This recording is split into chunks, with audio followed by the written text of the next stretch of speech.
How is it going, everyone? Welcome to more Need for Speed Carbon, and we're gonna be doing the challenge series today, which, well, differently from Most Wanted, apparently they include challenges of every event type in the game.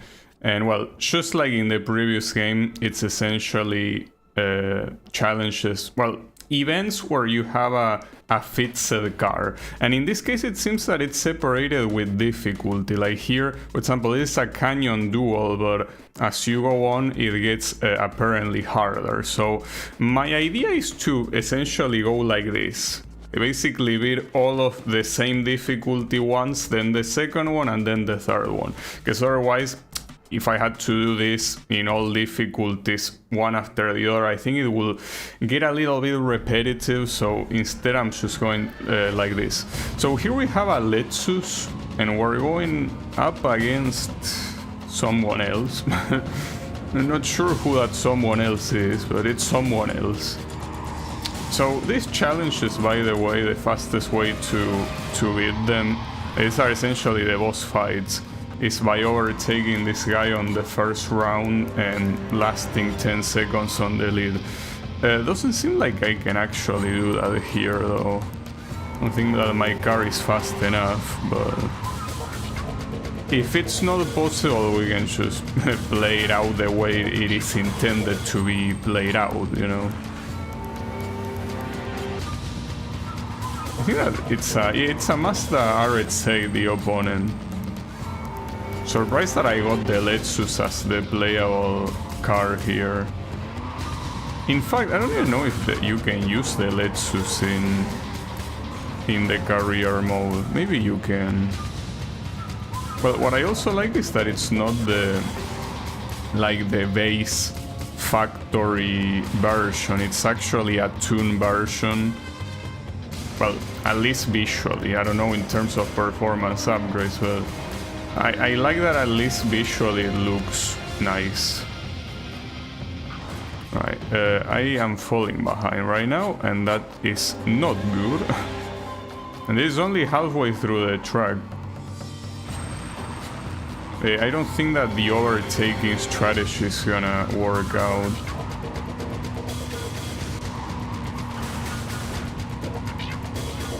At least in amount of points, this should be quite free.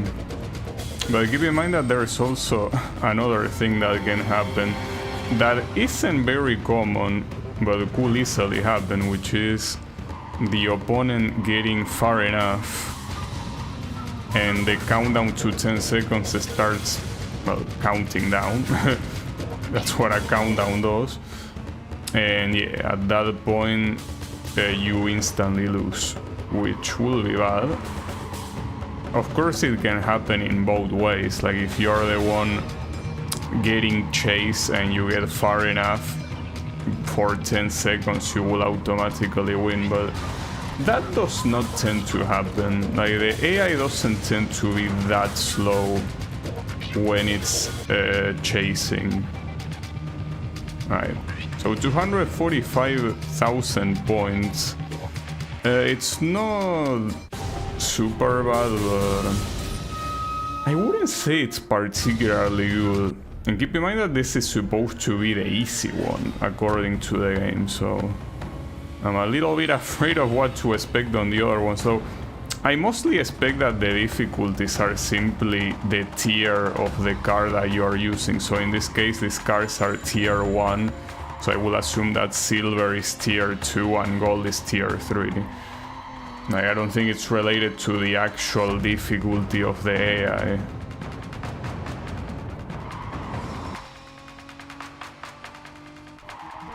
Well, the AI or the event itself, right? And we're having a decent distance this time. So all it takes is one mistake to blow all that lead away. And also something that I realized, well, I realized the first time I play one of these, but that I only made a connection off stream, that Well, I don't know if I did the connection off the stream, but the point is that, you know, that the music here is kind of like very oriental sounding instruments. Basically makes me think that it's meant to be, you know, showing it as a Toge battle, right? Like you're in Japan and you're doing mountain pass battles.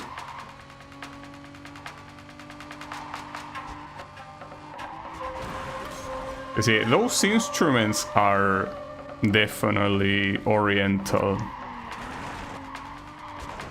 Or I don't know if the instruments themselves, but at least the composition of the song certainly is.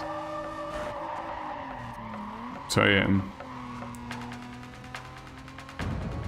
I'm pretty sure that it's a direct reference to Toge races, which is pretty much what this is. It's just that obviously, since we are not in Japan, we don't call it Toge, we call it Mountain Pass. Well, this game calls it Canyon, though. Calling it Canyon doesn't really make much sense, because, I mean, you are in a canyon, but, I mean, you could be in any other place, as long as you do it in a mountain pass. Alright. So we didn't really do this the fast way, but we still won, and that is what matters. So yeah, good shit. I think that this is a nice ending. So yeah, by the way, you get rewards for this. In this case, it's a visual upgrade.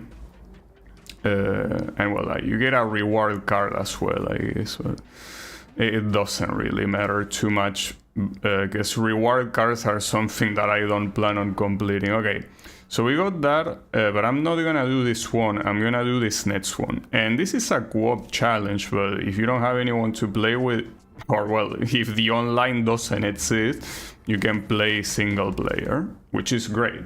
And it makes sense since this game has, with the crew mechanic, you have an AI that works in your favor. So now we're going with the Mazda RX-8, though who is supposed to be my co-op buddy here?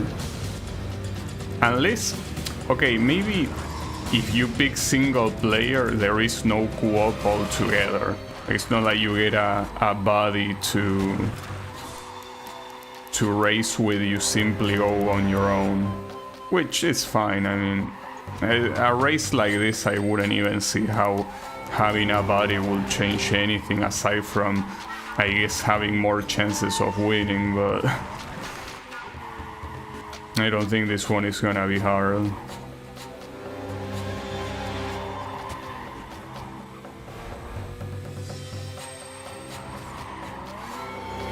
But man, what a nice addition to the series this canyon races are. They really are very good. Well, this one in particular, that is simply a regular race and nothing else, is whatever, but like the previous event type is just very good. And I've been thinking about it, you know, like I think that despite the fact that I don't really like the city in this game and the setting in general, I think I definitely gotta say that I prefer this game more than Most Wanted. Because everything else is such a positive, right? In this game. Like everything else is so well done. So yeah, I personally think that it takes the price. Also, that was absolutely free, differently from the previous event that actually got me trying a little bit harder. This one, absolutely free, which makes sense since it's supposed to be the easy event, right? Okay. And essentially the only unlock here is the next event.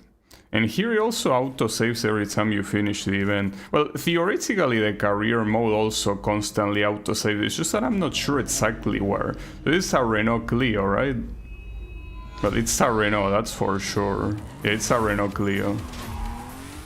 This is one of those cars that I feel like should also be a starter car in a Need for Speed game at some point. It hasn't been the case yet, but like it's the perfect opportunity because I feel like the Renault Clio is on the same level as the Volkswagen Golf.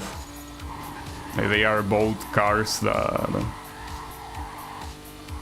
are very basic, right? I get that this version of these cars are more meant to be sport cars, but pretty hard to take away the feel that they are commute cars, right?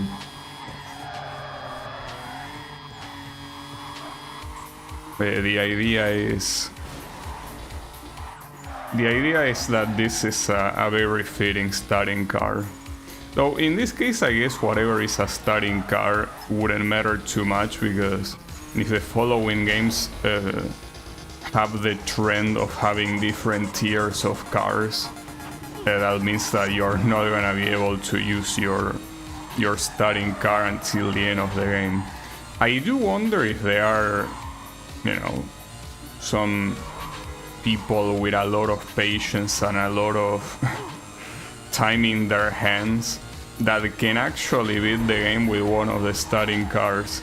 I find it hard to believe, especially because, well, if you saw the final boss that I did yesterday on the career mode, I was using a fully upgraded tier 2 car, and it still took me quite a lot of attempts to win. Not saying that everyone has the same, you know, skills or lack of skills as me, but I just find it hard to believe that someone could do that with a tier 1 car. Or forget about tier 1, because here it's specifically about the first 3 starting cars. So basically either the Camaro, the Alfa Romeo, or the RX-8. Will that be possible? I mean, I will assume that it might be technically possible, but I wonder if it... Well, I have to assume that it will require glitches to pull off, probably. It's just driving normally doesn't seem like you can do anything with them. But you never know. Some people do some very impressive stuff. Yeah, this is one of those things that I will say, well, I should ask a speedrunner. I'm assuming that a speedrunner of a game like this will try to unlock whatever is the fastest car as soon as possible. Like, they wouldn't be using the starting cars to speedrun. Alright. What is this event? I didn't read. I think that this is the Camaro, isn't it? Wait, this is another time trial, really? 2 time trials in a row? Why are you like this? Well, this one is supposed to be on a mountain pass, I guess that's the difference, but... Ooh, this car drives like absolute shit, holy fuck. I mean, it makes sense, since these are supposed to be muscle cars, but... I feel like maybe... you know...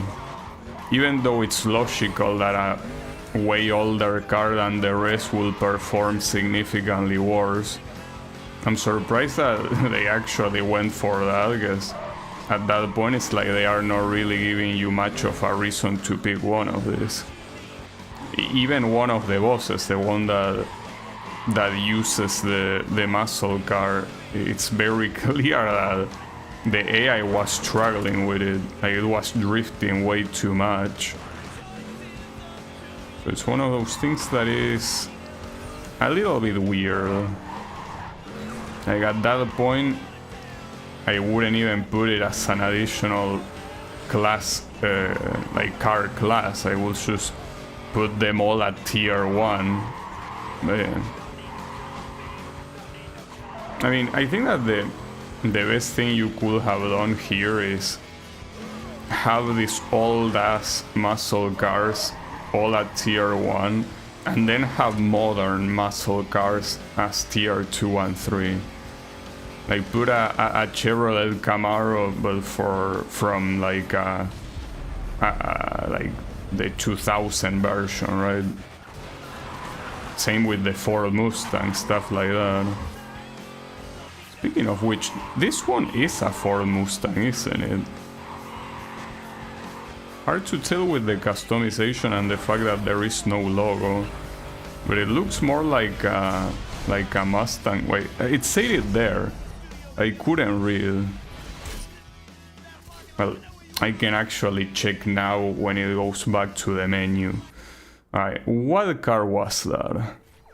Oh, it was actually a Camaro, so I guess the customization didn't make it look like it.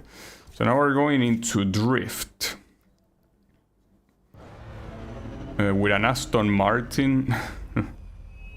I'm not sure if drifting with an Aston Martin is a good idea. You know what, these cars are pretty fancy. You don't want to make them do dangerous shit like this. Like, these are cars that you want to drive, well, on a safe street, because yeah, you want to drive it on a street, but not on a street where you have people that will steal it or damage it, right? Like, you either want to drive it on a very safe street or on a racing track. Certainly not doing like drift stunts on a mountain pass. I don't think that such an expensive, luxurious car like this will make sense to make him go. Also, I think that right there, when I crashed, the points that got redeemed were less than the ones that will be redeemed if I did a clean ending. So you don't really get the full points you will get as I initially thought. You get a percentage, which makes total sense. It's just that I never have the chance to confirm, but right there it was very clear when I saw that I didn't get 80,000 points, because I have 8,000 on like the regular points with a 10 multiplier, so that's obviously 80,000, but the total points were not even close to that.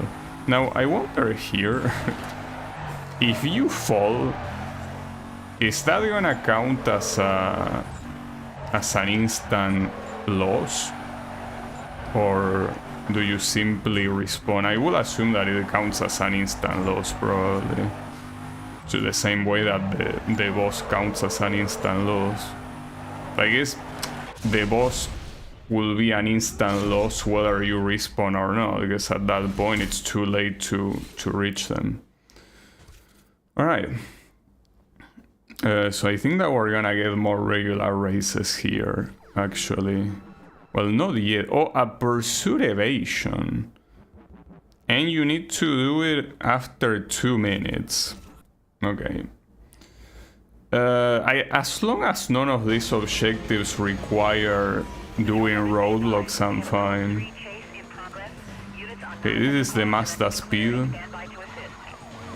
Mazda Speed. Just that saying the brand name is a little bit stupid. Because it already, the model already says Mazda, you know? It's a little bit redundant.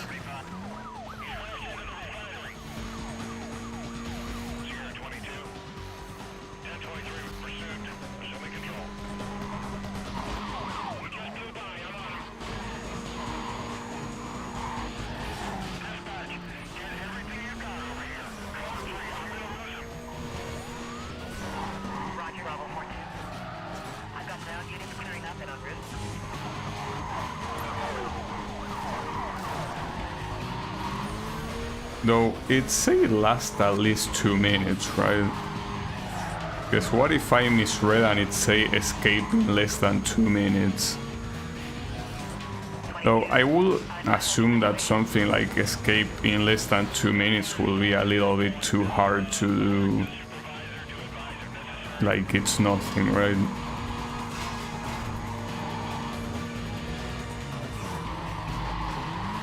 Probably. Then it, well, this is why I don't like the chases. You have to actually wait for these morons because they are stupid enough. It's my issue with the milestones. If this was simply escape whenever the fuck you want, wouldn't be a problem, but when you have these milestones, it's so annoying because you know that the AI is dumb as shit.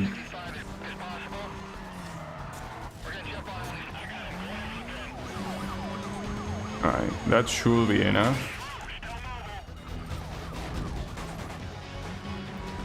That's good. Oh fuck, there was nothing there. And this asshole saw me, but it's fine. It's not going the place I'm going, and as long as I don't meet anyone ahead of me, I should be able to escape easily. Oh, but he's going fast. Alright, take the shortcut and we're done. Well, as long as he doesn't steer left, that doesn't matter. Got it. Okay. Yeah, crash everything. I just hope that there aren't other challenges with shit like go through a certain amount of roadblocks. Though it might be the case. Well, at least there seems like there's only 2 pursuit events. Well, and 6 if you count the other difficulties, but yeah. Wait, how many trade paint did it say? Fuck, I didn't read. Would be nice if the objective appeared in one part of the screen, you know? Well, it did say trading paint, so I have to crash enough cars until it says objective clear. Unless it appears if you put pause. No, it doesn't. No, don't restart. Yeah, I guess let's just crash enough cars until eventually it says that you got the objective.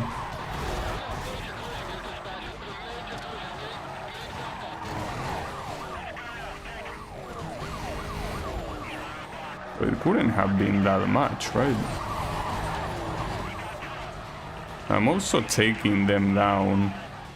Not willingly, but this car seems like a typical kind of car that is super heavy and can easily hit a couple of these guys. Hit them out of commission, I mean. Yeah, I feel like I trade paint with a lot of cars and it apparently is still not enough. Uh-oh, I think I'm gonna get busted here. Yeah, I got busted. That's a shame. Well, that's actually the first time in the game that I get busted. But I didn't see the cutscene for getting busted before. Doesn't seem very different from the one in the previous game. Yeah, well, I want to see the objective because I didn't see it. Oh, it says disable, and that unlocks trade paint. Oh, I see how it is. I thought trade paint was the current objective, but here I'm supposed to take down 5 of them. Well, that's an interesting objective because that seems hard to do. Well, and I should kill one of them effortlessly, right? Well, this car is meant to be like that, as I say. It's a heavy car. Wait, it says Daytona on the side?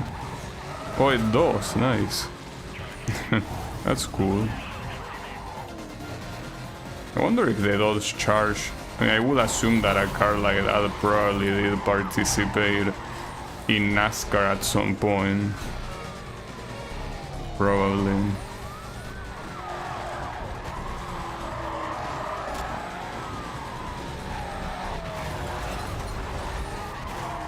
Well, Daytona doesn't have to be like the equivalent of NASCAR, or like other racing categories also drive there.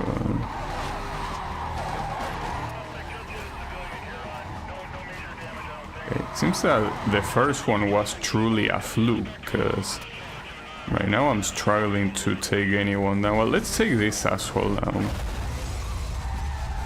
Like, a roadblock is ironically an easy way. Wait. What? How did I do it? I think I did it simply because everyone else got stuck in the crash, probably. That's interesting.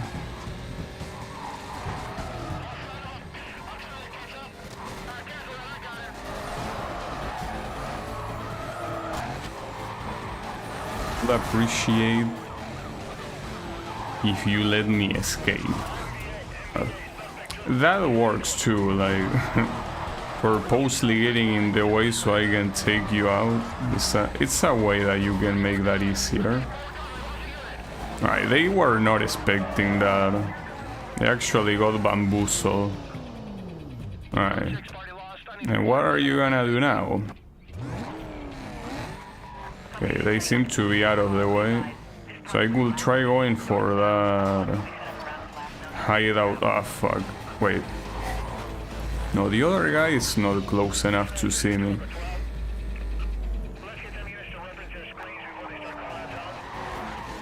And there you go. Shame that I got captured on the previous attempt.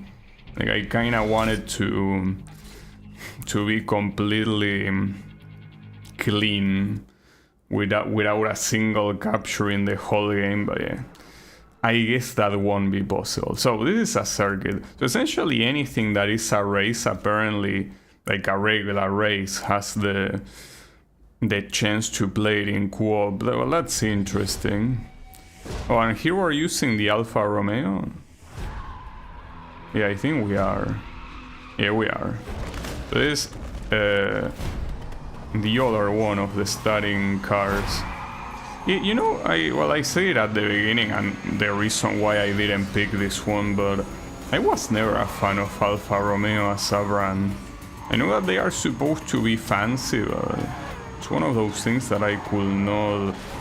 Wow, nice truck. I could not afford to give a shit about. And I think that if I'm not mistaken, Alfa Romeo is Italian, right? And if we want fancy Italian brands, you already have Ferrari, Lamborghini, Pagani, right? You have more than enough brands that already fill that role and look a lot better. In terms of performance, as always, I wouldn't know, and much less in terms of reliability. I will never be able to afford these cars, and even if I did, I wouldn't be the best judge. But the point is that, yeah, why will you settle for this when you can have the other ones? Because I'm pretty sure that these are not even meant to be cheap. Like Alfa Romeo, I think it has a little bit of like a luxury status, right? Maybe not as much as Ferrari and Lamborghini, but yeah, I'm pretty sure it's not meant to be a cheap brand. So yeah.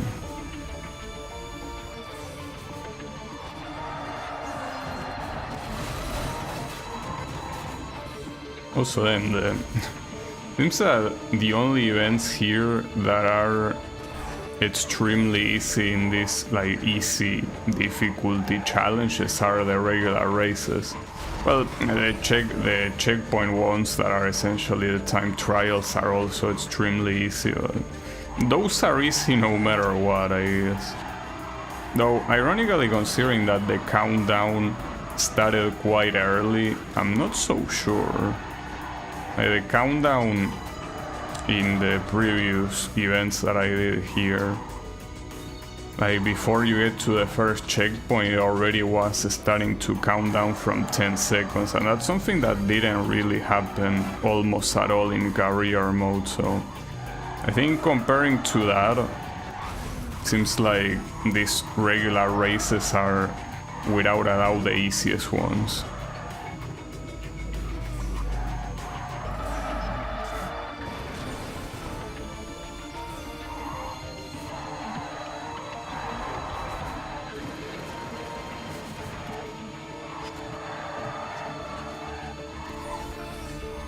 Well, you can simply see that the second place is almost 20 seconds away, and I'm not even taking shortcuts, so it's simply them being that far, you know. Like they are not even close.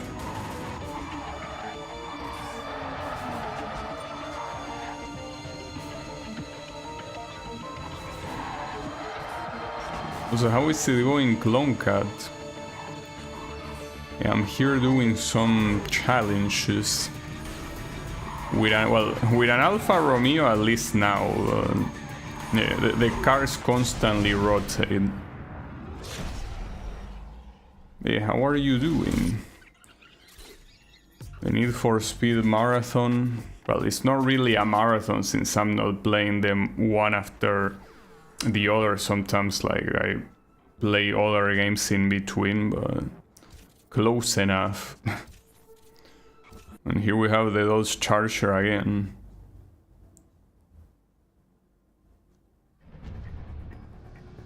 But yeah, this game so far, I gotta say that it's probably... Oh wow, this is a very big car. Holy shit, doesn't even fit in the screen. But the previous Dodge Charger wasn't this big. Maybe it's a different one. Unless the customization is that messed up. Ouch. How was this game? Yeah, this game, as I say, well, it's basically like Most Wanted 2.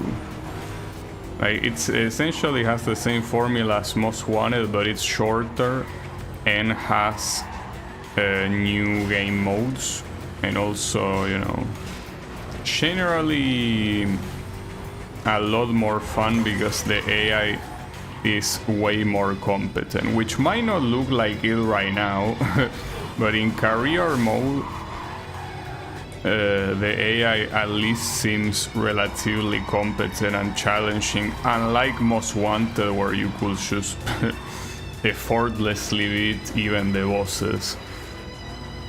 So yeah, I gotta say that I probably should claim this game as so far my favorite Need for Speed. Well, at least up until this point. Because I still think that I still prefer Need for Speed Rivals more. But that's something that I guess I'm waiting until I eventually replay it to see if I really would prefer that game or not. Because I really like Need for Speed Rivals. But yeah, this game is just very, very well done. I just wish I liked the city a little bit more.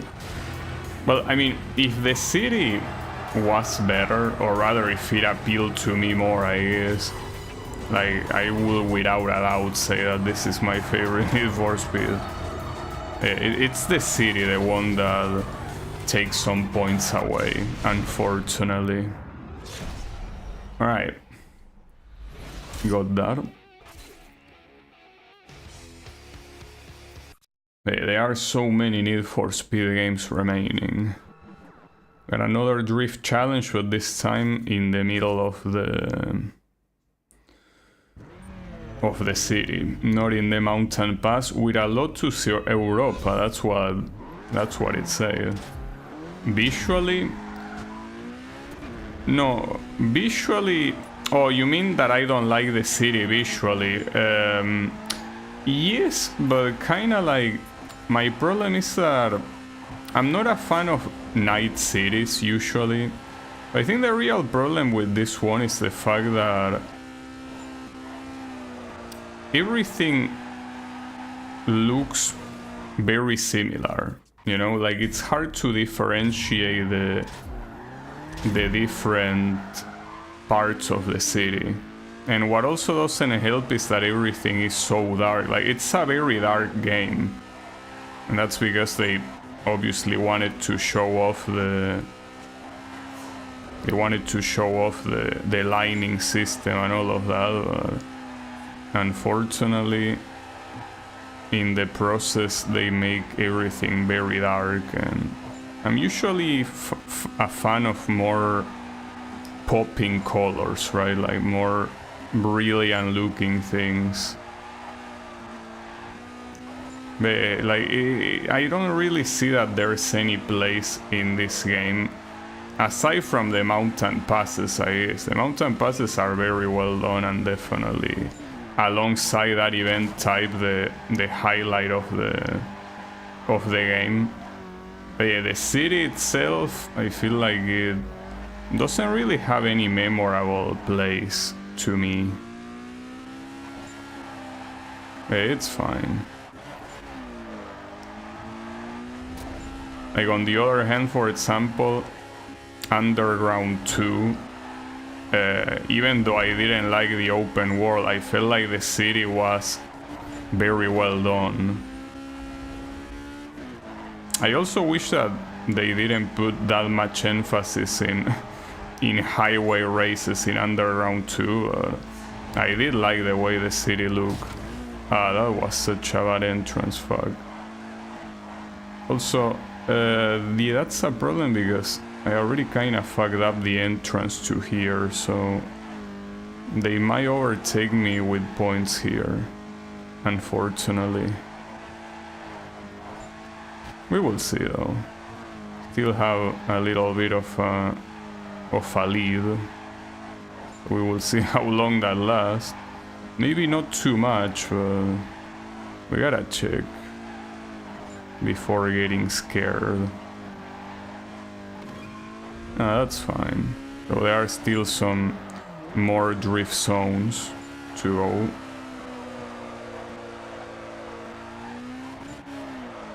But yeah, at the same time, I also, like, not just Underground 2, for example, Most Wanted City, I also like it a lot. Especially since it wasn't nighttime, it was like daytime, like sunset or sunrise, right? So that made me like it too. And Underground 1, even though it wasn't anything out of the ordinary, I think that it was still a little bit more memorable. Since I missed it, might as well ask, how was Underground 2? With Underground 2, well, first of all, I don't like the fact that you need to drive to every single event. Like, I feel like that was very annoying. Like, it took a lot of time to do. I also think that the fact that the game forces you to put decorations is very annoying. Like, because if you want to progress into the game, you need to have a certain visual rating.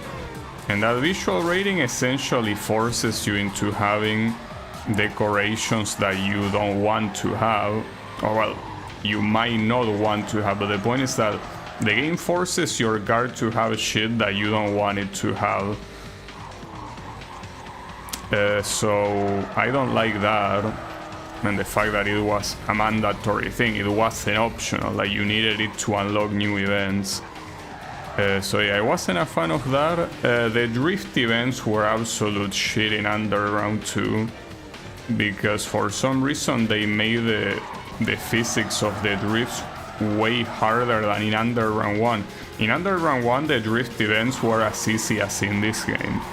Like, essentially you needed to drift like normally and that's it, but in Underground 2 it's like they made the hardest drift possible, and it was an absolute pain in the ass. And another thing that I didn't like is, you know, well, I already mentioned that I didn't like the open world.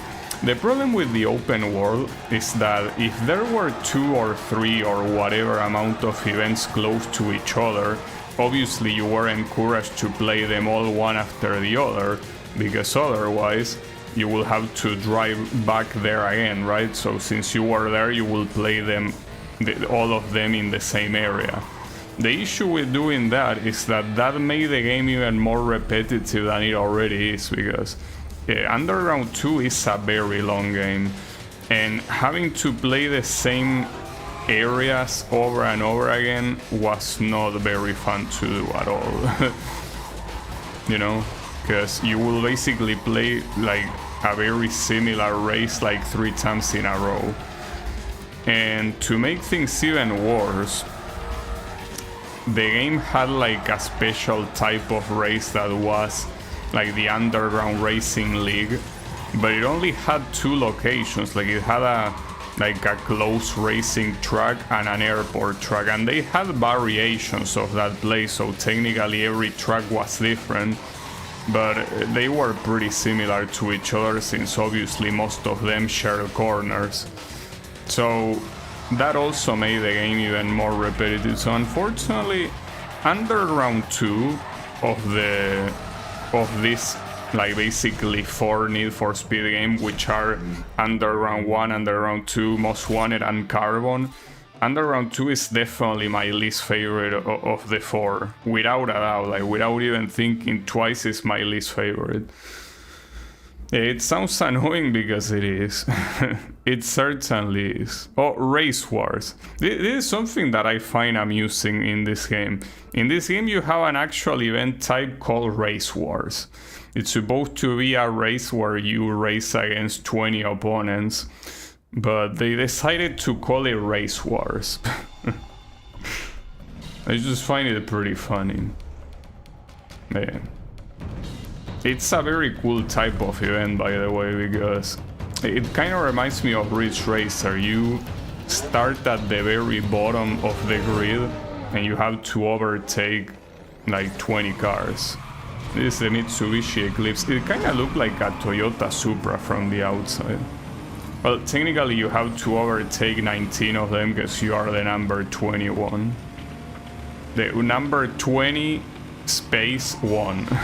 Not 21 as the number, right? You're number 20. So you gotta overtake the other 19 cars. It's a cool mode as well. And if you have a car that is like a tier below the cars that you're driving against, it's super satisfying to reach the lead. Like here, for example, I reached the lead super fast, but that's because I'm driving a car that is as good as my opponents. And even if the AI of this game is better than the one in Most Wanted, it's still never gonna be better than you, right? It's not gonna be allowed for it to be better than you. Yeah. The point is that, yeah, this game is definitely my favorite one of the 4. Well, and as I say, probably of all of the games before, because of the games before this one, like if we count the PlayStation 1 games as well, my favorite one would have been Porsche Unleashed, followed by the original Hot Pursuit, which is basically Need for Speed 3. But yeah, with this one definitely takes the lead. We will see how it goes later on, but from what I see, the general consensus is that most people either have as a favorite Underground 2, Most Wanted, or in less cases Carbon. I do know that a friend of mine has Carbon as his favorite Need for Speed game. I don't tend to hear people saying that games after this one are their favorite. Obviously there are people like that, but I don't remember seeing anyone saying that. Well, there was one guy that said that he really liked the 2015 reboot of Need for Speed. But I don't think he said it was his favorite. He should simply like it a lot.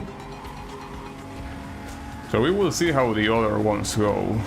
I personally think that if we gotta include all of the ones I played, I probably will still pick Rivals, but I will have to replay, because it might just be nostalgia, or it might just be the lack of, you know, having played the other ones, right? I have Underground as my favorite, given that that is the only one I played. Well, the first Underground game is pretty cool. The only problem that it has is the drag races.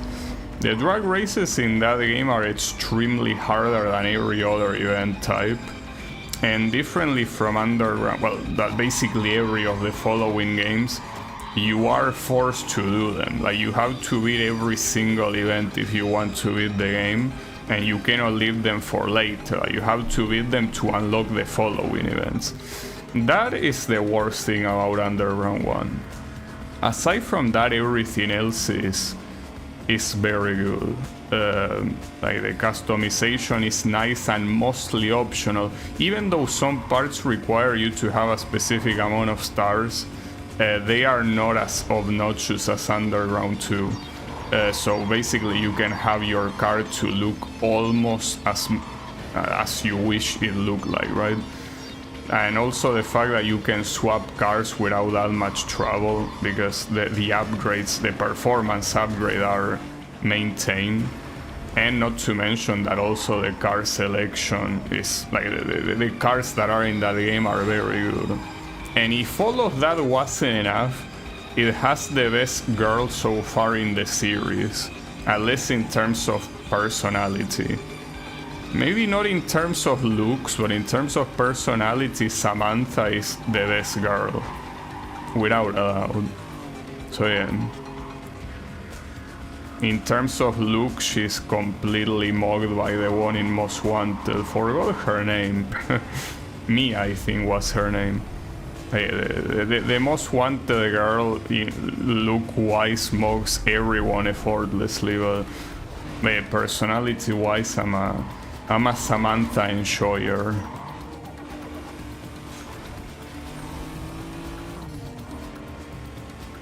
Mia Townsend. Oh yeah, she had a stupid last name as well. I almost forgot about that. Yeah, Townsend. I wish it Going Sunshine. Yeah, that one. But yeah, essentially, Underground 1, I will probably say... I don't think I will say that I prefer it over Most Wanted, but it's still a very, very solid game. Not name. I read the message and I say name. We got the achievement for beating all the bronze challenges. Pretty cool. So now that all of the bronze challenges are beaten, we gotta go back to the beginning and go the silver. Go for the silver ones. Well, let's see how that goes. Yeah, it's a very stupid last name. Yeah, I'm doing well. I'm just here chilling with these challenges. These challenges are the ones that should have been in Most Wanted. Basically, in case you didn't know, Clonka, Most Wanted also has this mode that is Challenge Series, where you have events with a fixed car. But the problem is that in that game, you only have time trials and pursuits over and over again. Like, you have like 69 of them, literally. I'm not making a joke with the number. You literally have 69 of them. And it gets not only so repetitive, but also they are the most boring event types possible. So it feels like an absolute waste of time. Well, it feels, because it is an absolute waste of time. It's a shame, but it truly is. But thankfully in this game they basically make use of every event type, so I'm actually interested on beating them all. I shouldn't be doing too many collisions, but I really want to overtake to beat him right away, but I don't think that will be necessary. Like, it seems that here my car is certainly more than capable of beating this guy without trouble. Yeah, most likely. We will see how round 2 goes, but I don't think this guy has anything on me. But hey, maybe I will eat my words. How was the emulation of this game? This is the Xbox 360 version. It's being emulated using Xenia Edge, which is like a fork of Xenia that, well, I'm assuming it's called Edge because cutting edge, right? Normally most people use Xenia Canary because essentially the original Xenia is pretty much abandoned. So most people use Canary, that is a fork that has a lot of things. But this game in Xenia Canary didn't work properly, or rather, the game itself worked properly, but for some reason the cutscenes had some weird green artifacts, and this version, this fork, Xenia Edge, doesn't have them, so essentially I use this one and it works pretty well. It only crashed once in the whole playthrough, and I'm pretty sure the crash might not have even been an emulation thing, like maybe it was a legit crash that will happen on a real console too, though I have no clue about that, so I couldn't say for sure. But yeah, basically this emulation works fantastic. Though in case your computer cannot handle Xenia, you can play the PS2 version. For instance, the PS2 version has like worse... What the hell? Okay. The PS2 version has less opponents, like you have 4 instead of 8 in regular races, and a bunch of other stuff, but theoretically shouldn't be that bad. But it's just that this one is essentially better, because it's one of those games that is divided between old generation console with a new generation console. So the Wii and PS2 versions are one thing, and the PS3, Xbox 360 and PC version are another thing. Kinda like Sonic Unleashed. Sonic Unleashed also shares the same logic, though in that game it's a lot more... a lot worse, because they are essentially 2 different games. This one is simply that it's a better version and that's it.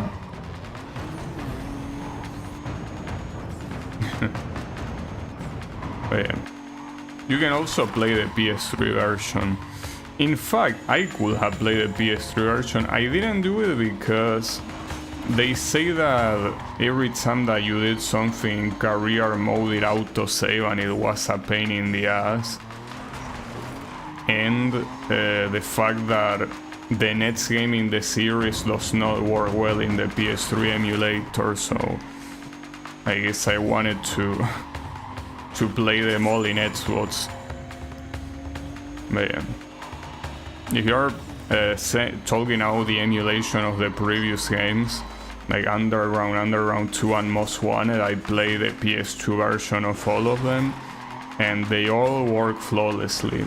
Ironically, in Underground 2 and Most Wanted, I had one crash happen in each of the playthroughs. And it's pretty funny because, as I say, I also had a crash in this game, so it feels like there needs to be one crash in each playthrough, right? But it wasn't that big of a deal, and the game's autosave anyway, so it's not like you lose progress at all. So yeah, the PS2 emulation of the previous 3 games works pretty well. Well, it works pretty well as long as you have a powerful processor, because if I try doing this same thing with the FX, I'm pretty sure they will not have worked, or not at full speed at least. And you know what's the saddest part? That I'm pretty sure that if I play this game in this emulator with the FX, it probably will have worked as well as it's working right now with my modern processor. That's just how shitty the PS2 emulator is if you don't have a very good processor.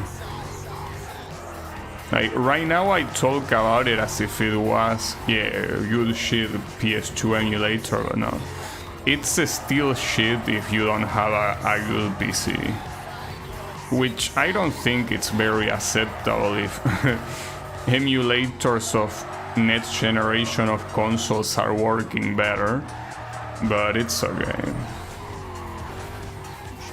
It is what it is.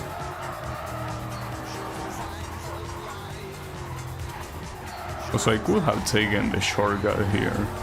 Hopefully that doesn't cost me the event. Well, if it cost me the event, I could simply retry, you know. It wouldn't be that big of a deal. Yeah, I think I have enough time anyways.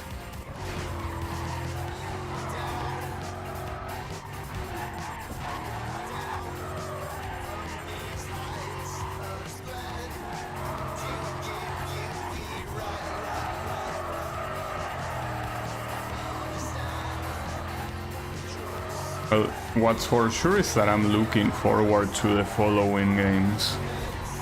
Like, I'm looking forward in either case, even if they are bad games or if they are good games, I'm looking forward to them. Like, I simply want to experience the entirety of the Need for Speed series, no matter what. Like, I really want to play them all.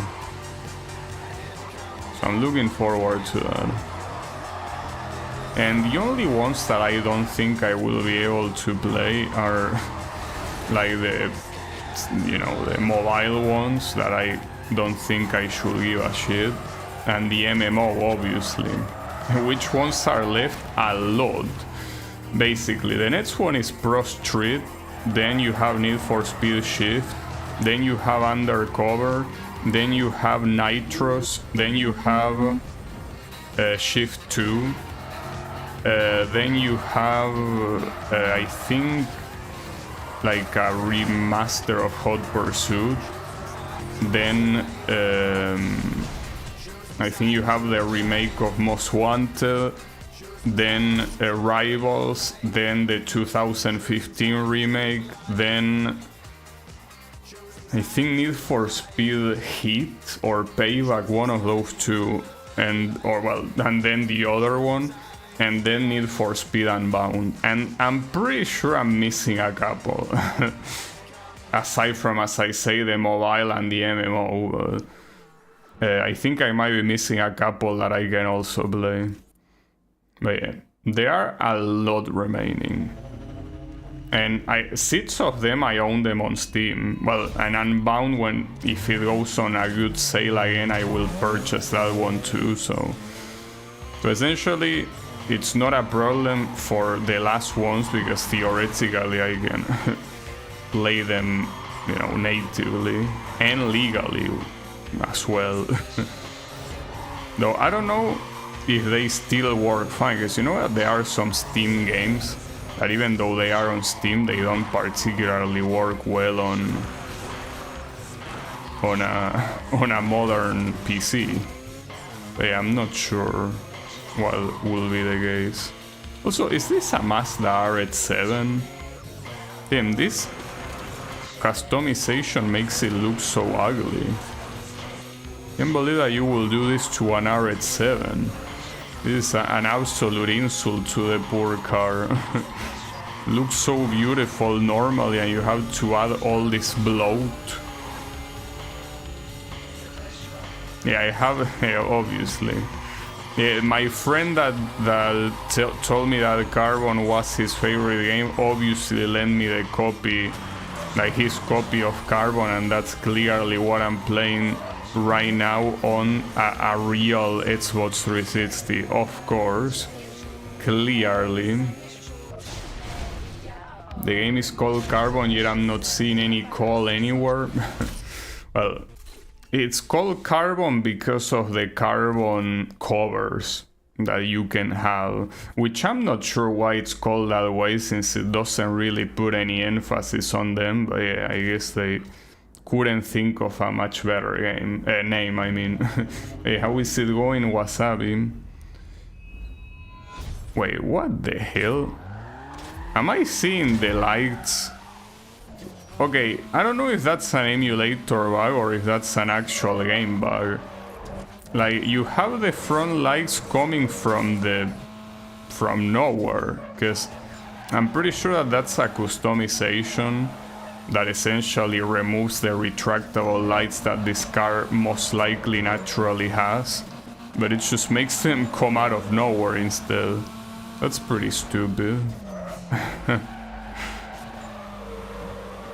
I mean, it's pretty stupid considering that, I mean, it is something that you could do with your own car, but if this is like the car that they give you for this event, they could have at least checked that there wouldn't be an error like that, which is what makes me think that it might simply be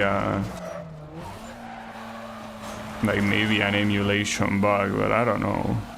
Because not being an emulation bug also makes sense from a logical perspective with how the customization items work, but I feel like it will be a big oversight for them to use this particular front cover. Also, these guys are crushing me in terms of points. This might be a hard drift event to win after all. Might not be that easy. Well, considering that all of the career mode drift events were a piece of cake, I guess it was about time that there will be one that was gonna be hard. I wonder how long it's gonna take me. Because yeah, drifting in this game is easy. Easy as in you don't need to do the crazy shit that you needed to do in Underground 2. But unfortunately, it's still hard to, you know, in small places like this to avoid hitting the walls.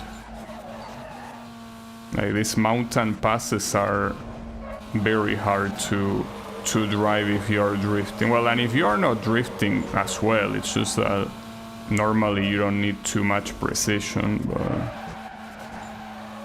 here they are definitely asking for a lot of points. Fuck. Damn it, dude. Doesn't help that you have some corners that are truly devilish here.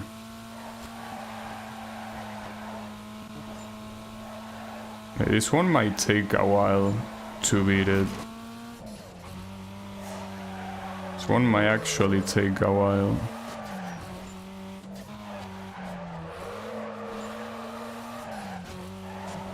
And not to mention that there are also large portions of this track that you have a straight line. And with a straight line, like, yeah, you can drift. Like, it's essentially you can do like the tire warm-up sequence. Well, usually when people tire warm up in real races, they don't drift, they usually just steer left and right. But yeah, the point is that you can do it even on a straight.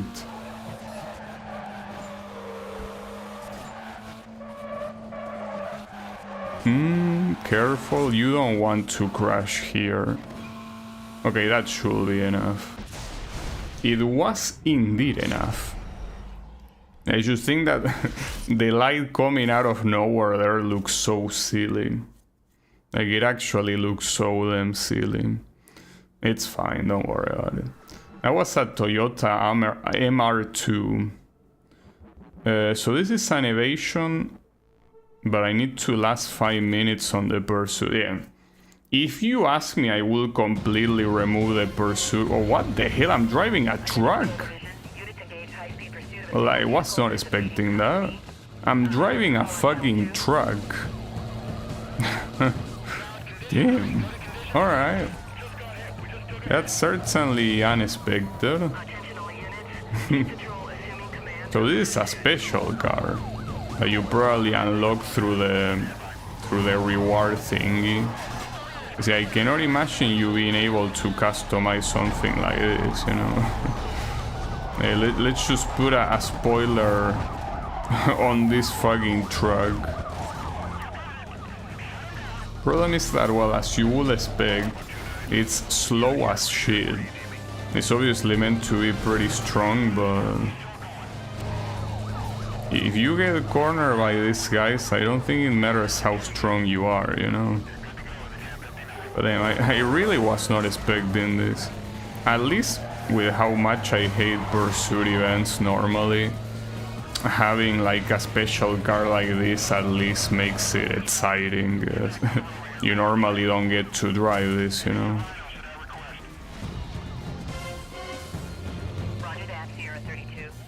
The annoying thing here is that needing to last 5 minutes means that you probably need to babysit the police into following you. Yes, I don't think that changed much compared to Most Wanted. Like, the police sometimes goes dumb and they don't really try to chase you any longer. Yeah, that's fine. Well, at least it's not a fast enough car, so... Well, car, it's a truck, but... The point is that since it's not fast enough, it shouldn't be that easy to get away from them. The only problem is if they fuck up a turn and all of them follow and basically I stay alone. That will be a problem.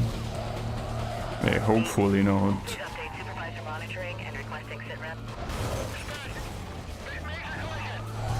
So the real problem here will happen... Oh shit, I completely crashed that guy. No, this stupid ass traffic car, I can't believe it. It was that traffic car that got me busted, god damn it. That was so cancerous. Holy shit, this guy didn't hold back. Damn it. As if I didn't hate the traffic enough, or pursuits in general. Not only I lose the pursuit, I lose it to a fucking traffic car. Piece of shit.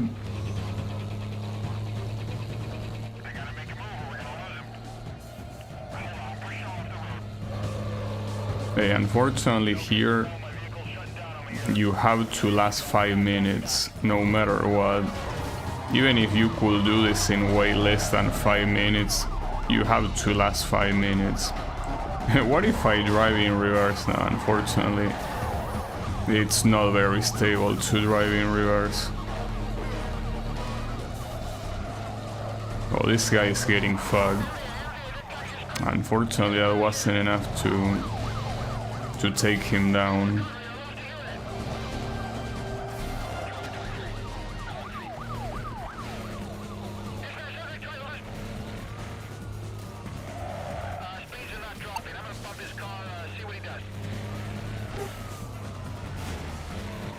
Yeah. As long as the other objectives from the other pursuit event do not involve waiting for roadblocks, it's gonna be fine. Well, in fact, the next one is about trading paint, which I'm not a fan of, but you make me pick between trading paint and roadblocks, I'll take trading paint. Because at least with trading paint, I mean, you still kinda have to deal with RNG, because you need to wait until more cops spawn, because it has to be hitting different cop cars. But it's not nearly as annoying as waiting on the roadblocks. Not to mention surviving the roadblocks as well. So they could make it even worse. They could make you not only go through roadblocks, but also roadblocks that specifically use spike strips. And that will be a real issue.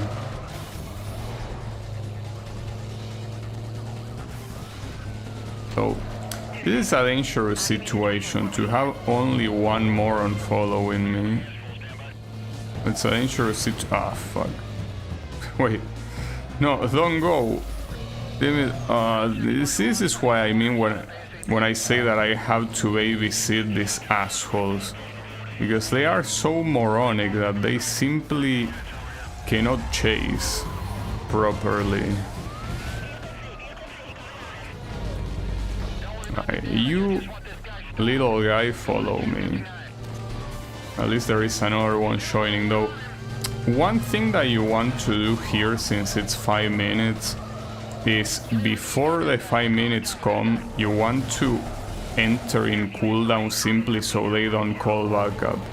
Because if they call for backup when you want to escape, it's gonna be way harder to escape. Get on. Oh, but unfortunately that moron also hit them. Oh, maybe not. Okay, never mind. Hey, let me reset the... never mind. We are not resetting shit. Wanted to reset the backup counter, but I guess not. Hey, that's also another reason why it's important that this car doesn't get taken out, because if he gets taken out, like, I'm pretty sure that will be almost a guaranteed escape. Well, speaking of which, alright, hold up. Let me trigger the evade to reset the backup counter and then... Okay, come on. Yeah, you're seeing me, come on. Alright. So I think that from here until the 5-minute mark I can simply remain on this chase. And when I reach 5 minutes, basically escape, because this is the only guy chasing me. Obviously, when there are roadblocks, I guess you should also add those guys to the mids, but it's not that bad. And most of them don't bother chasing you anyways.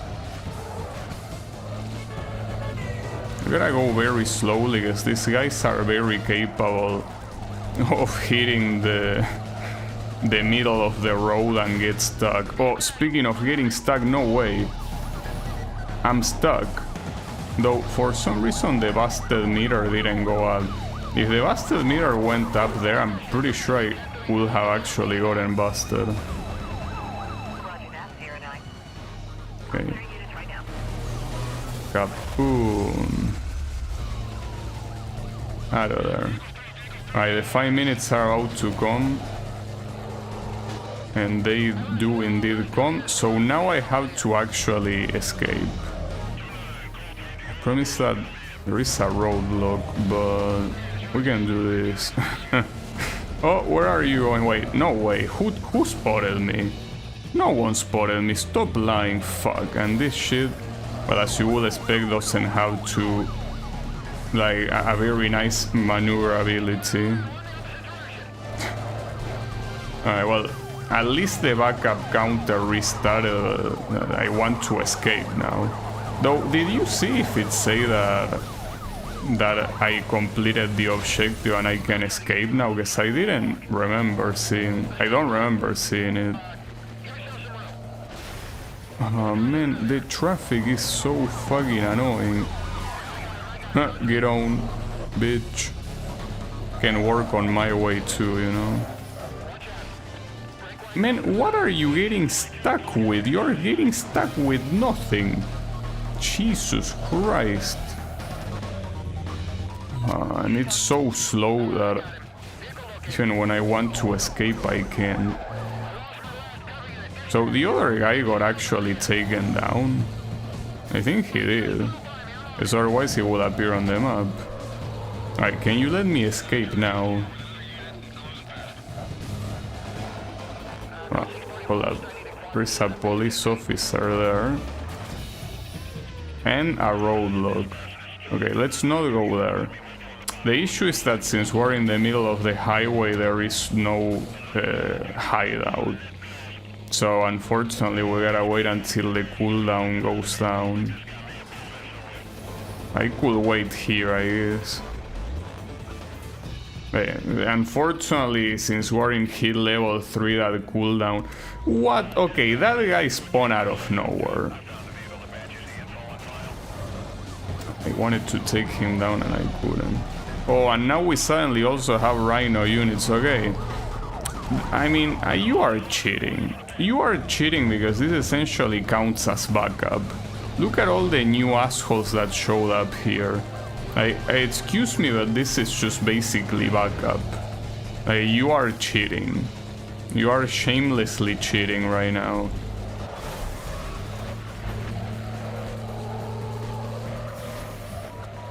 Yeah, surprise. Well, at this point, I guess the easiest way to do this is to actually get on. Though this piece of shit keeps getting stuck with random things on the wall. It's like there is a monster on the wall that keeps hitting him. Okay, go the other way.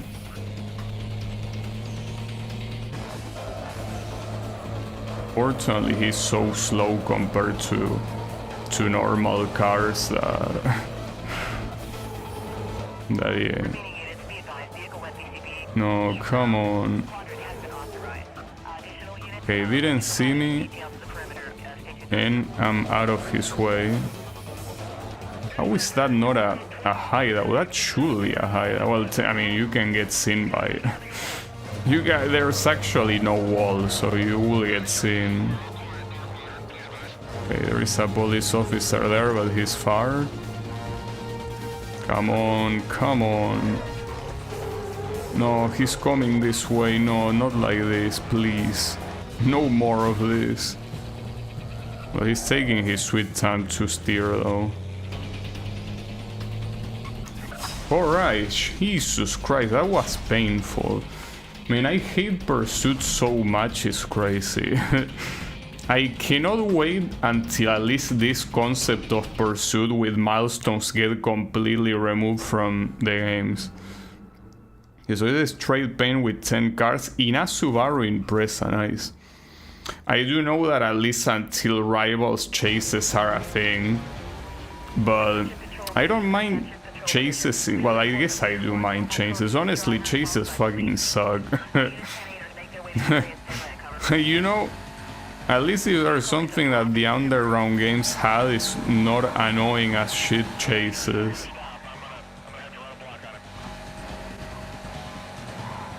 Okay, this is hit level. Oh wait, I forgot, this is trading paint.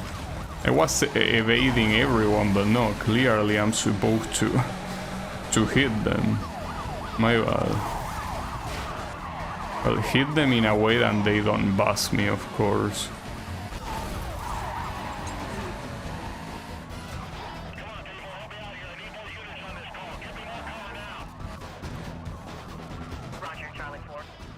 Come on. Right, the issue is that it doesn't really say how many you did. I know that these challenges are not that many. I feel like it would be nice if, even if it was only for these challenges, that they told you what's your current progress. Also, by the way, using this Impreza after using that truck is like a day and night difference. Okay, how was that not 10? Yeah, I'm pretty sure I already hit 10 different cars. Well, we will see here. Okay, that's not 10 either.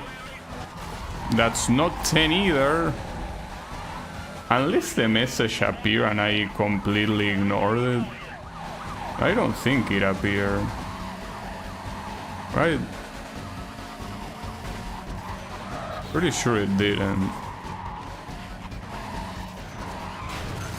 What is that pickup truck doing?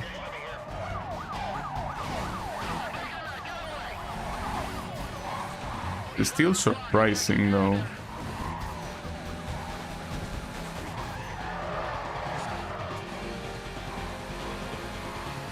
First price that here you will want them to call for backup. Though at the same time, I could check by escaping the pursuit if I actually got it, because I feel like I did hit 10 of them.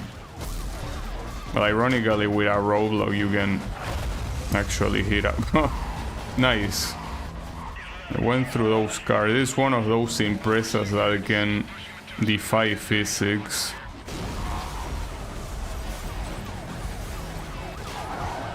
I mean, that had to be 10 cars.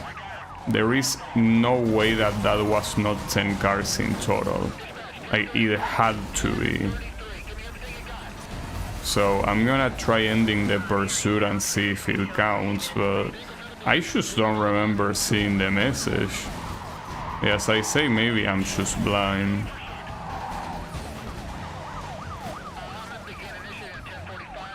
Unfortunately, I cannot end the pursuit until this guy stops getting close. So you're gonna get taken down by this donut. Eat shit. There was another one that showed up out of nowhere. But and then another one. Well, the Rhino units. Doesn't really matter. Hey, at this point, I don't think there should be any doubt that this was 10.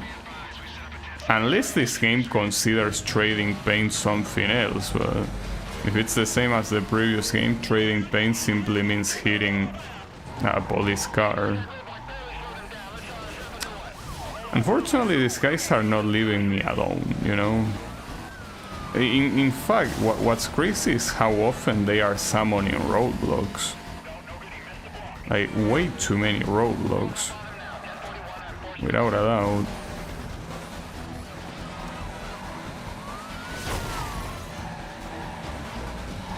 It will be pretty sad if I manage to escape and it says, oh, mission failed.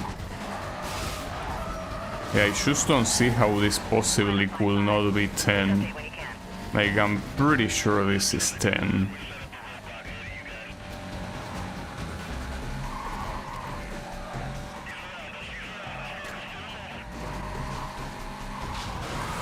Can you assholes please let me escape? Ideally, I would want to hide. Well, apparently I'm heading to a hideout. But it's on the other side.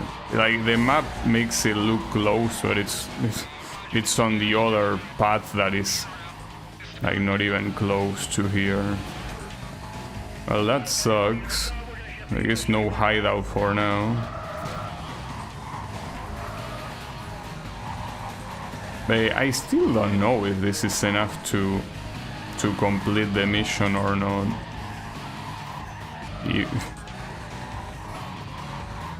I just want to assume that I'm blind and I didn't see the success message, but it's 10 trade paints. It cannot possibly have not been 10. Like, it had to be 10. Well, I get to a hideout a little bit late here, I guess. No, that didn't count, apparently. Alright, I need to read it again, but I'm pretty sure it said trade paint with 10. Okay, so you know what the problem is? The problem is that this piece of shit is called trade paint. Like, the name of the event is trade paint, but the objective is disabling the police cars.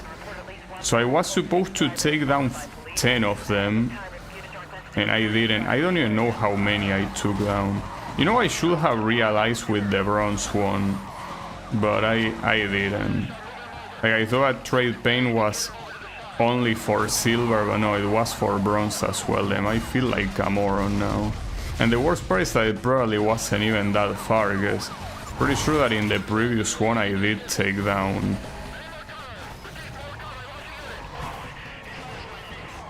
I did take down 10 of them. Well, I didn't, but I mean, I probably took down a similar amount. I probably took down 9. That's the worst part. Like, I was probably so close. Well, it's fine. Now that I know what to do, it should be easier to simply do that. Wow. What are you guys doing?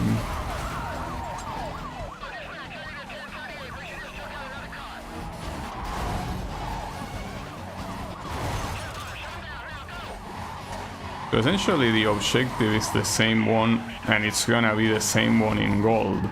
Like, the previous pursuit is gonna be like survive a specific amount of time, and then the gold one for this one is gonna be disable a specific amount of cars.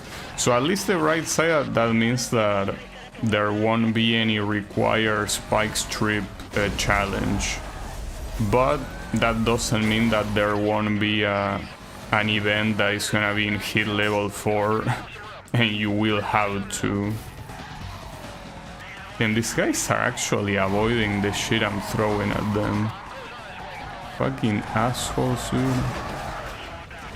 Apparently I got one of them, not sure how. Not complaining either. Yeah, I need one more. Let me see if I can at least take down one of these. Yeah, I did. Alright. So now it's a matter of taking them off my ass. I have two of them chasing me at the moment. And unfortunately I think I'm heading to a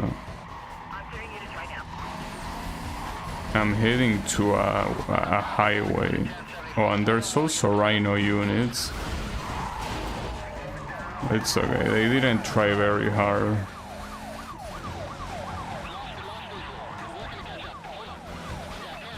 No, I don't think this is a highway. So I should be fine. Well, we got another one, just in case, you know. That's... Damn it, dude, these random assholes appearing out of nowhere.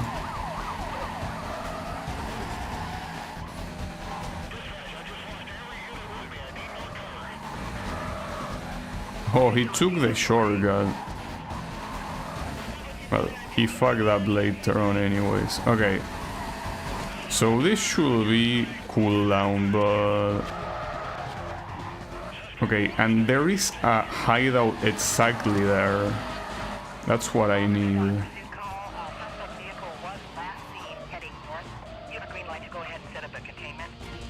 Okay. Well, we got this. So, yeah. It's a shame that I didn't figure out the first attempt that I was supposed to take them down, but it's fine. At least it happened. But I don't know, like, calling it trade paint, like, and then having the objective be disabling them is very annoying, because, like, I'm being sent mixed signals. We're gonna be using a Lamborghini, by the way. It's gonna be pretty cool. Oh, that reminds me, another weird thing that got ported, that came for this game that was in Most Wanted, is the ability to choose rewards after a boss fight. The thing is that boss fights are essentially, you know, like there's only 3 of them. So you don't really have, or well, technically 4 if you count Durian, but Durian doesn't have any reward at the end since it's the last thing you do, which still could have a reward, but I guess not, because technically you cannot unlock his Audi. Well, and technically you cannot unlock the other cars of the bosses when they change them, so I feel like that's another mechanic that they left in the game for absolutely no reason. Well, not to mention how easy it is to escape the police when you don't have to pay attention to anything in particular, and with the fact that the police only really starts chasing you after an event is done. So they usually split the attention with the other drivers, which essentially means that it's not really a problem.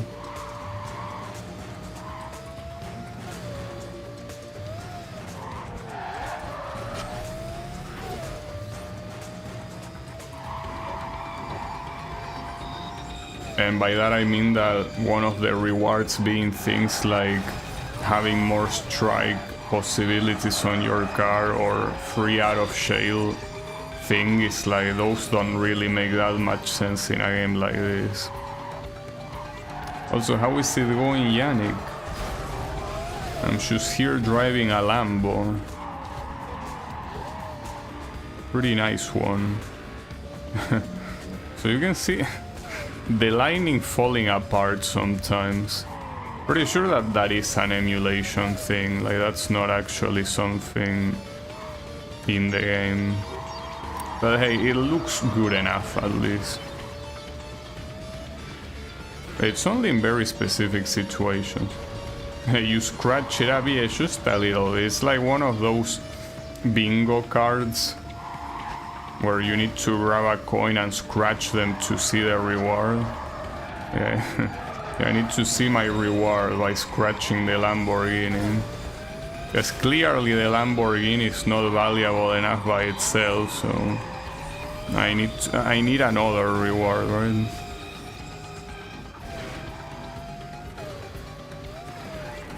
Yeah. It's pretty nice that this mode allows you to see all these cars. Yeah, the lottery tickets, I mean, I guess it depends. Because at least back then there were multiple things that had that sort of cardboard cutout that you needed to scratch something to see what reward you got. Scratch for 10 gacha pulls? Of course. Yeah. That's what will happen nowadays. Can you imagine if you were still allowed to sell cereal boxes to kids and you had like the chance to win a gacha pool inside, like a gacha code? That would be so funny. Like instead of having like a toy or the chances to go to an amusement park, you have a gacha pool. I have... Oh, I'm using the Cayman, nice. Actual canon car. What kid games even have loot boxes like that? Well, the thing is that I'm pretty sure that in multiple cases, in many countries, gacha is considered gambling, so... Well, I'm not sure about that actually, but the thing is that gacha games are usually at least rated T. I don't think there are many gacha games that are rated E for everyone, so... Yeah, though you still have shit like Fortnite where they sell you packs and shit like that, and I wouldn't be surprised if there will be loot boxes in games like that, but well, Fortnite is still rated T. Like, it might be a kids game, but it's still rated T, so technically not. But no, I don't think they are rated E for everyone games that have loot boxes or anything like that. I could be wrong, but I don't think that's the case. Nice.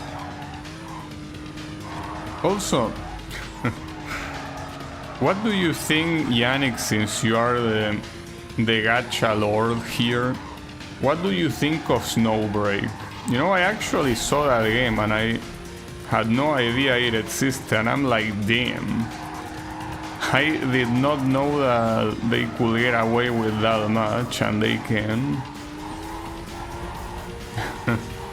Yes, you know that, for example, games like Nikke, yeah, like they have very blatant fan service, but usually the story tends to even it out, like,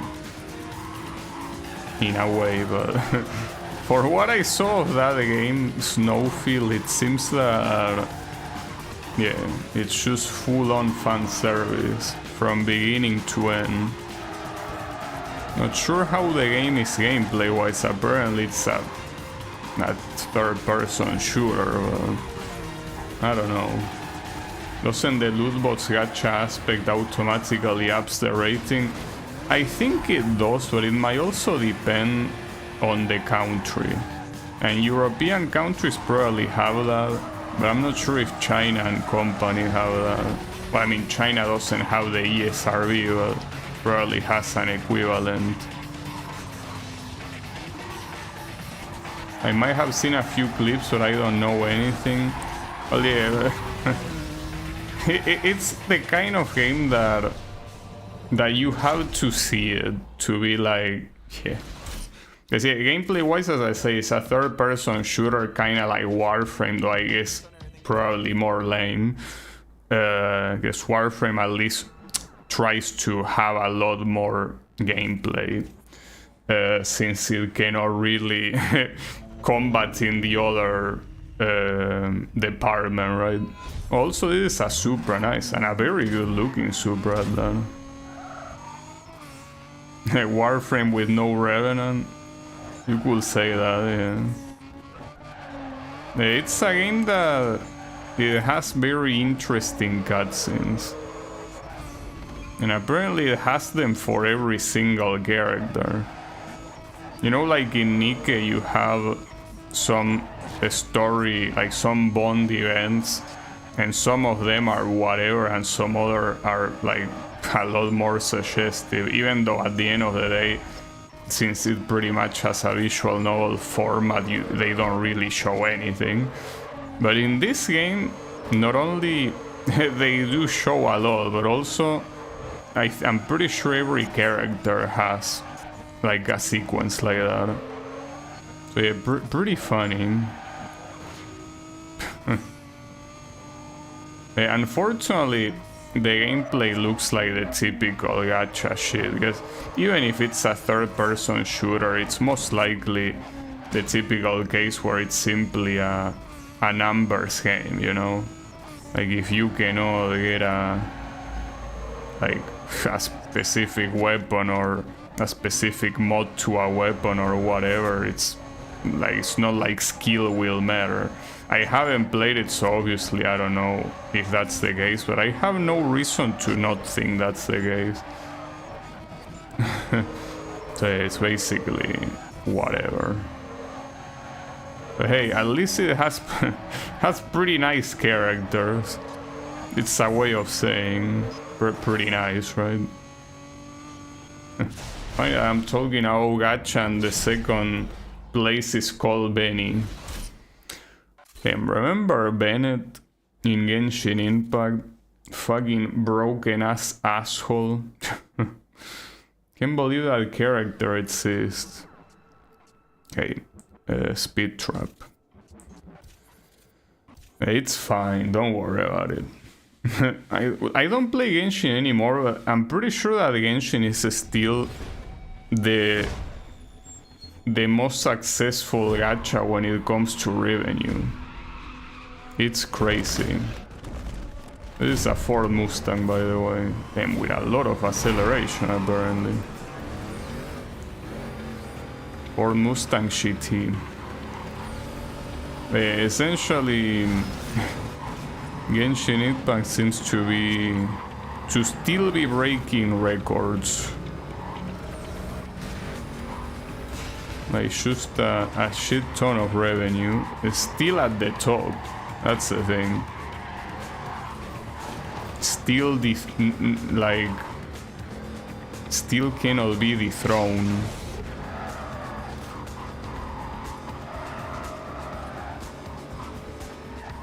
Uh-oh. Okay, that's fine.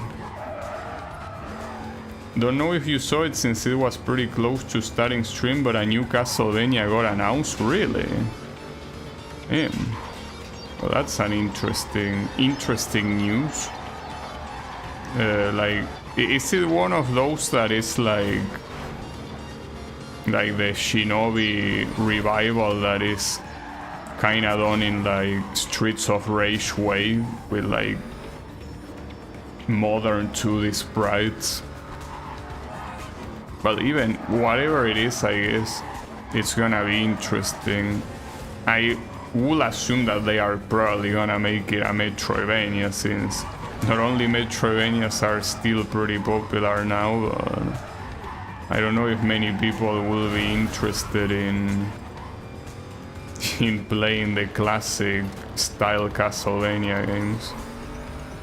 I would, but pretty sure the majority wouldn't.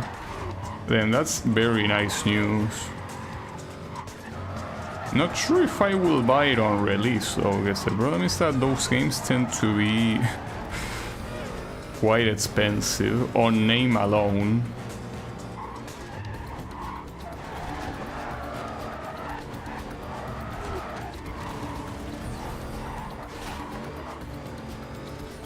Has the game ever not been a Metroidvania since Symphony of the Night? Yes. Well, first of all, you have the spin-off Harmony of Despair, but even not counting spin-off, you have Lords of Shadow 1 and 2 that are hack and slash. So yes, there are other games. Not many though, because you essentially have I think 2 PS2 games that are also hack and slash, and the Lords of Shadows games. And then the spin-off that I mentioned that are not really Metroidvania, even though they are based on the Metroidvanias. But that being said, if they make a new game, they probably will make it a Metroidvania. Unless they want to make it a Souls-like, that will be an interesting take. Because I think that Castlevania was probably one of the prime inspirations for... Well, probably not the prime inspiration. I'm pretty sure that Dark Souls games have some Castlevania inspiration. So that will be interesting. Like a Souls-like that is a Castlevania. I will bet being one or the other. Like either a Metroidvania or a Souls-like. Well, you can see that Souls-like are pretty similar in format to Metroidvanias, but I don't think they count, considering that the majority of them doesn't really have mobility upgrades. It simply has that you unlock a portion of the map, like you open a door or whatever, but you don't really get like a double jump or a flight or whatever. Not to mention they are 3D, so I think that 3D games by definition are not considered Metroidvanias. Because the Metroid part of Metroidvania, I'm pretty sure that exclusively refers to the OG Metroid games, not the more modern ones.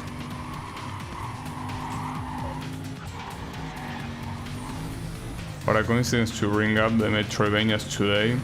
I just finished I Wanna Find a Cure yesterday. Oh, that's the one that has that long ass Metroid section. I really dislike that section a lot, simply because of how disruptive it is. Like, completely destroys the pace of the game. And I'm pretty sure that the first version of the game didn't have that. But yeah. Yeah, in all honesty, it shouldn't have it either. Because it really is like you're just playing a fun game within a fun game. And that's not a bad thing in itself, but as I say, it completely breaks the pace.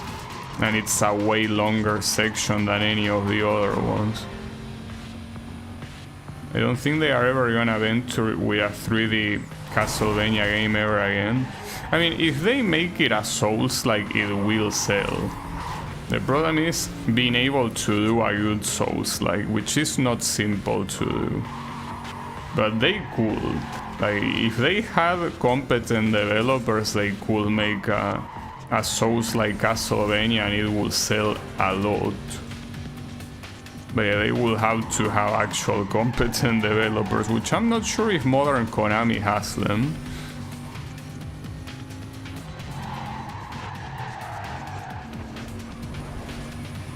I would have liked it as its own thing, but it was way too long here, yeah. Yeah, and I feel like it's also, I mean, obviously probably wasn't the intention of the creator, but it kind of feels disrespectful to the rest of the people that work on it, because it's like everyone did their part and suddenly you have this part that takes up like a high bunch of the game. So yeah, I guess the real problem is for whoever coordinated the game making, that wasn't like, yeah, release this as its own thing because it doesn't fit the game.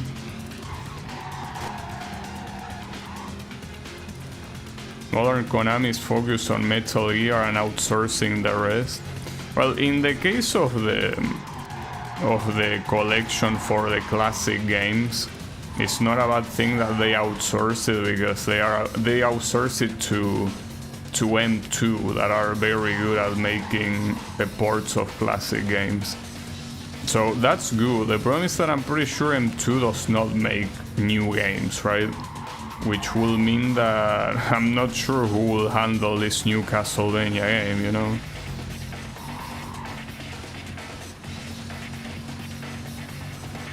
It's fine that they are releasing games again. I mean, so long as they are not shitty, it should be fine. But that's something that I guess is not easy to determine, well, and especially if they haven't released it yet. But they didn't really say what type of game it is. Like, is it only like the typical trailer that shows like the Castlevania logo and just says coming soon or whatever, and doesn't show anything else? That would be pretty funny. But it wouldn't be the first time that I see a company doing that, you know?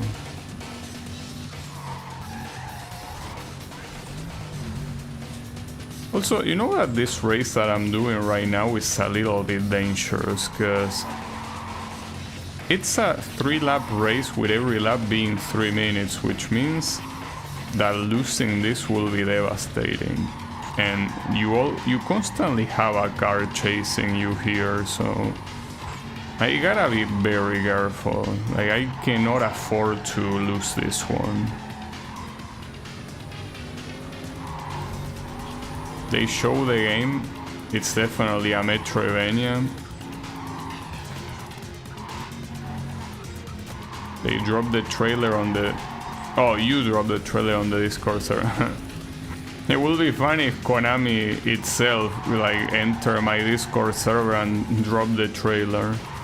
I'll watch it later, but yeah, thanks for the news. Now, you know that lately every time that I see like that a new game is out to release, I always think that it's a pain in the ass that I will have to buy it. Because, I mean, if it's a game that I don't give a shit about, obviously it's not a problem, but for games that I care, I always think, fuck, I will have to pay for it. It's fine. I mean, it's not like I cannot afford it, just that I'm extremely stingy. Yeah, spam all Discord servers with the trailer as marketing, yeah.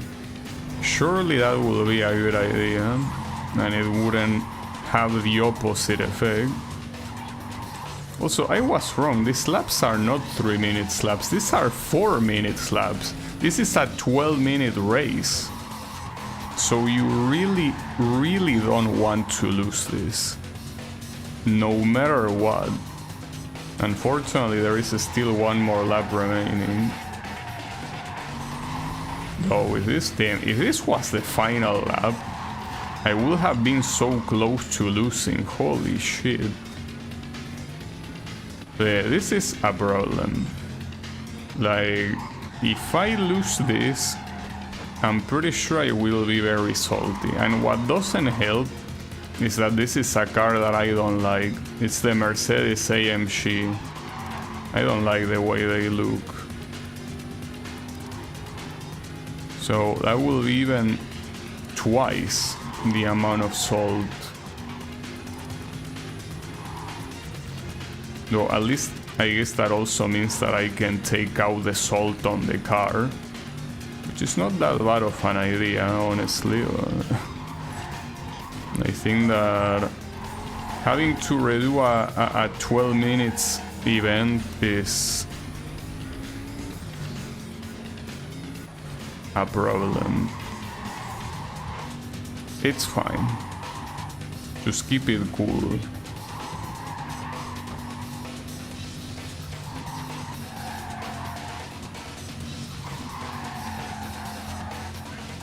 and also take this shortcut. I did not take this shortcut in any of the previous laps, but look at this.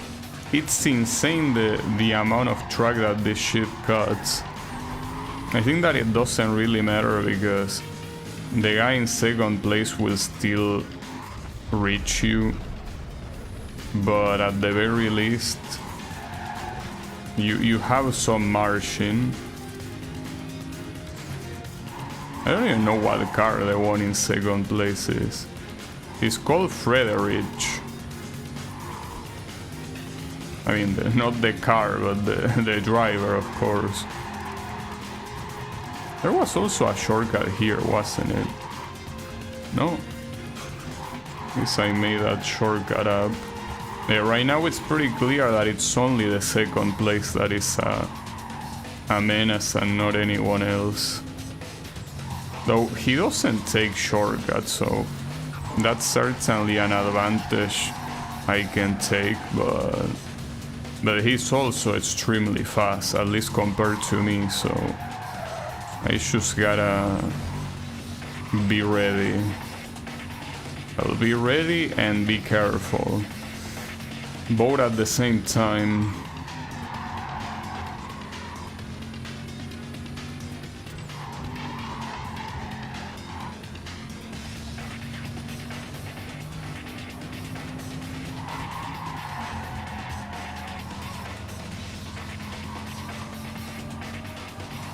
Okay, the tunnel, this is important. Do not miss the shortcut here. Okay. Well, now the other guys are also getting closer.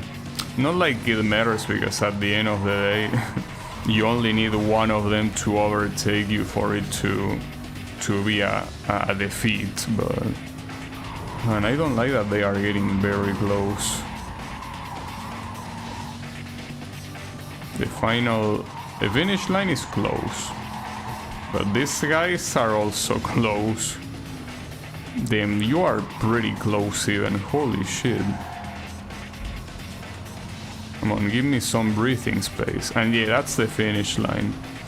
Essentially this is like the final, well, technically not the final corner, but kinda is. Got it. Damn, though that was pretty intense, because you could lose that at any moment, making the tiniest mistake. Alright, so that means that all the silver challenges got beaten, and now we go for the gold challenges. I don't know how fucked up they are gonna be, but yeah. So here we have a Corvette, which, well, we already know that at least some of this will have tier 3 cars. So that's nice. Oh, against the BMW.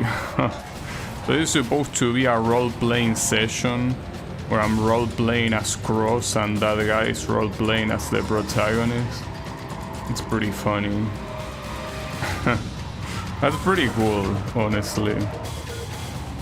Very, very cool. I mean, I should be the protagonist here, you know? I mean, for a change, I like the idea of using another car, especially because I don't really like the BMW at all. And I much prefer the Corvette, but... yeah, a very, very interesting idea, without a doubt.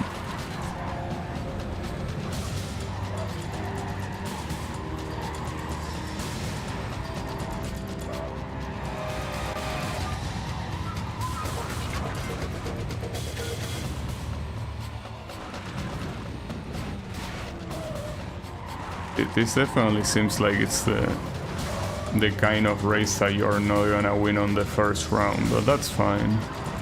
I mean, after all, here we have two cars that are in essentially the same conditions. Like, it's not like the final boss race where I was with a clearly underpowered car.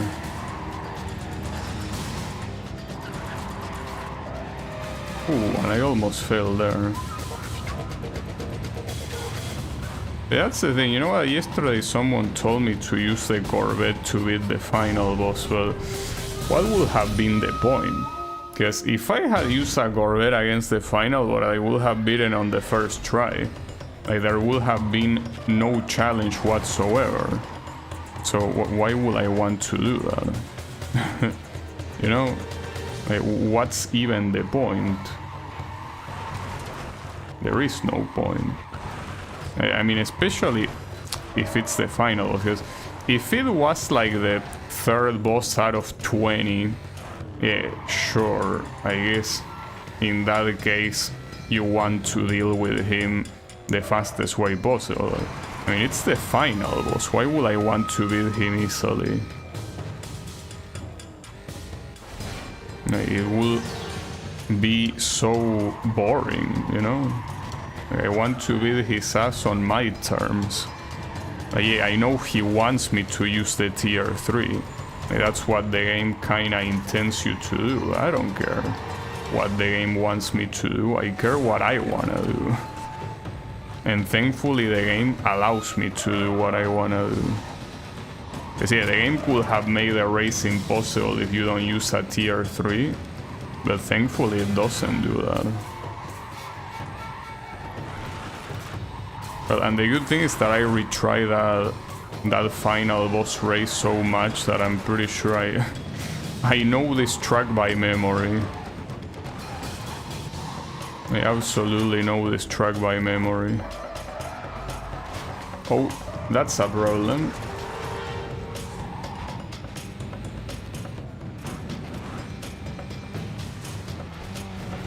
I can't believe that, dude.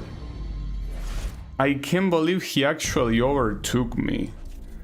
Fuck, that's so sad. Okay, if you're gonna humiliate me like that, I'm gonna humiliate you too.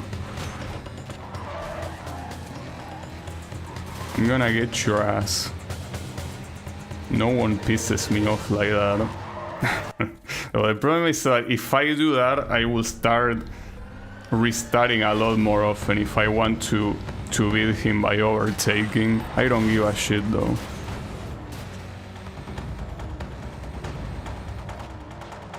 I will win by overtake, whatever it takes.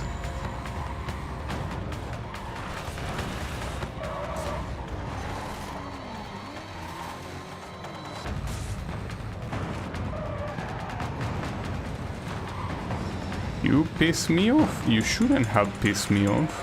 It was as easy as not pissing me off. But you did.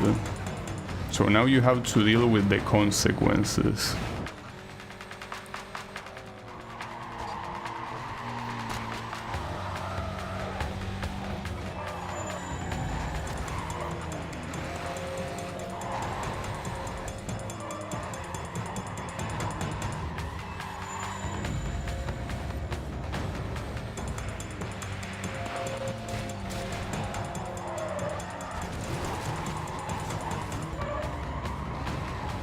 What are you even doing? I didn't even do anything out of the ordinary there, and this moron is still crashing against the wall. Yeah, like what? You thought you were gonna humiliate me for free? Fuck you. Piece of shit, you don't deserve the car of the protagonist. I'm the protagonist here. Don't forget that. You will never be a protagonist. I am. So yeah, give me my title. It doesn't suit you. Biatch. Alright, so what car are we using here? Because the Corvette was a surprise. But I don't know which one is gonna be here. Oh, it's the Nissan Seal. I'm not a fan of this car. I always say that I like the way most Nissan cars look. So that's the reason why I don't like this one, because it's so much uglier than every other Nissan. It's fine.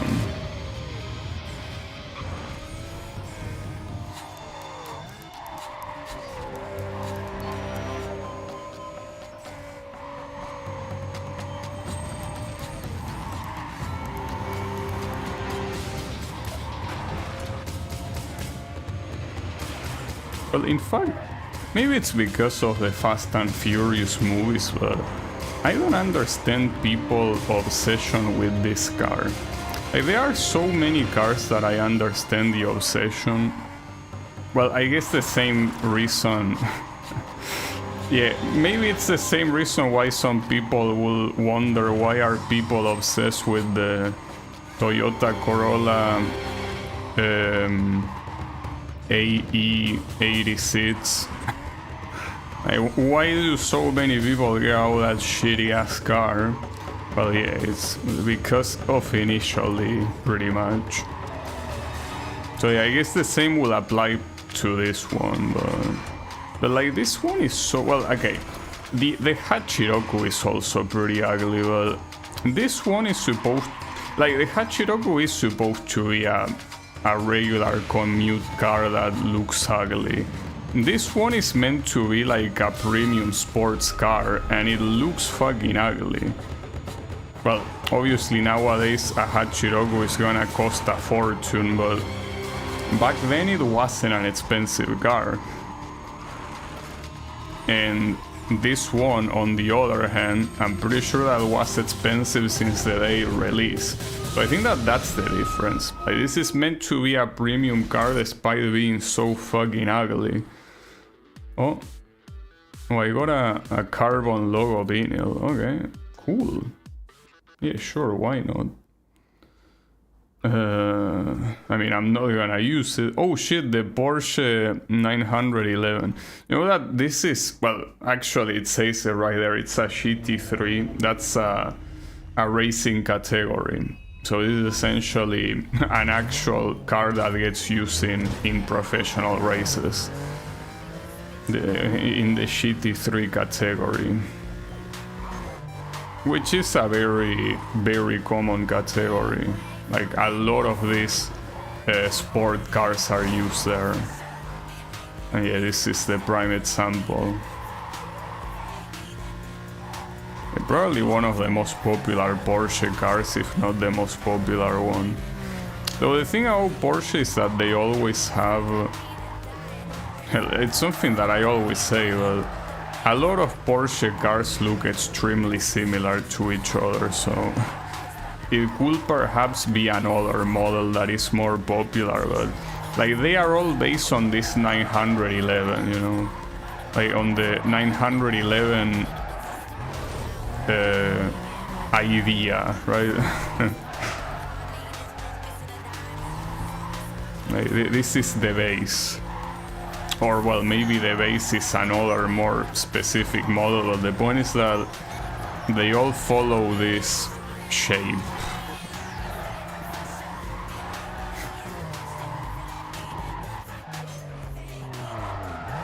Even the ones that don't have 911 in the name also look extremely similar to this. I mean, you could see that in the career mode I was using the Porsche Cayman S, and that car, even though it's supposed to be like less of a racing competitive car and more like a sports car,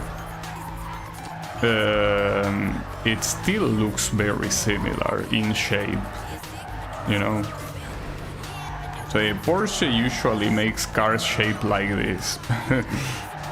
Like, usually if you see a Porsche car, chances are that it will look like this. There are of course exceptions, but this is the most common look. And hey, it's not a bad look at all. But it's kind of like, you know how there are a lot of manga artists that they accuse them of being same face? Well, this is kind of like that. Like, Porsche is a mangaka that does the same face for almost all of its cars, right? It's fine.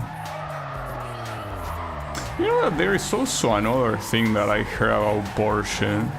Though I guess it doesn't really matter since normal people don't have access to these cars. But there are some people that say that Porsches are cars for girls. I don't understand the idea of that, because I mean, pretty sure that like any of, you know, the luxury cars, not many people have access to them. So maybe they are just saying that if there is a rich woman, she most likely has a Porsche. I don't know. Maybe. Who knows? I don't know rich people. Oh, the BMW. Okay. So see, as I say, now I'm the protagonist. Oh yeah. Don't take my role away. It's mine. Well, by the way, I'm not sure if you unlock the BMW at the end, but technically they don't really return the BMW at the end to you like they do in Most Wanted. Because in Most Wanted, you immediately get it on your garage, but in this one, if anything, you might just unlock it in a car lot and then you have to customize it yourself. So that's weird considering that you still canonically have this car. It's just that it got out of commission because you crash. I mean, the story in this game doesn't seem to make much sense. Well, or any Need for Speed game for that matter, but in this one it feels like everything gets wrapped up so quickly, like with barely any resolution. Like, you beat Darius and Darius is like, huh, yeah, sure, you beat my ass, but you're gonna find someone faster than you. And then he just fucks off, right? And that just seems like a very weird ending. Like, yeah, you beat the bad guy, and then what? Like, you didn't get your car back. And Cross, by the way, apparently is in friendly terms with you, but it's also not like you have any resolution with Cross. This is still there, doing, you know, corrupt shit, I guess. Yeah, a little bit weird. Also reach 300 kilometers per hour, which I don't think I reached with the Porsche Cayman. Maybe I did, I don't know. But yeah. Man, I really don't like doing the pursuits. That's gonna be so annoying though. Thankfully not yet. Wait, you really want me to do drift on a fucking Lamborghini Murcielago? Oh, and hold up. Okay, never mind. Like, yeah, sorry, I misread that. I'm a little bit dumb, sorry. He's gonna double cross you. Well, he already double crossed me, triple crossed me.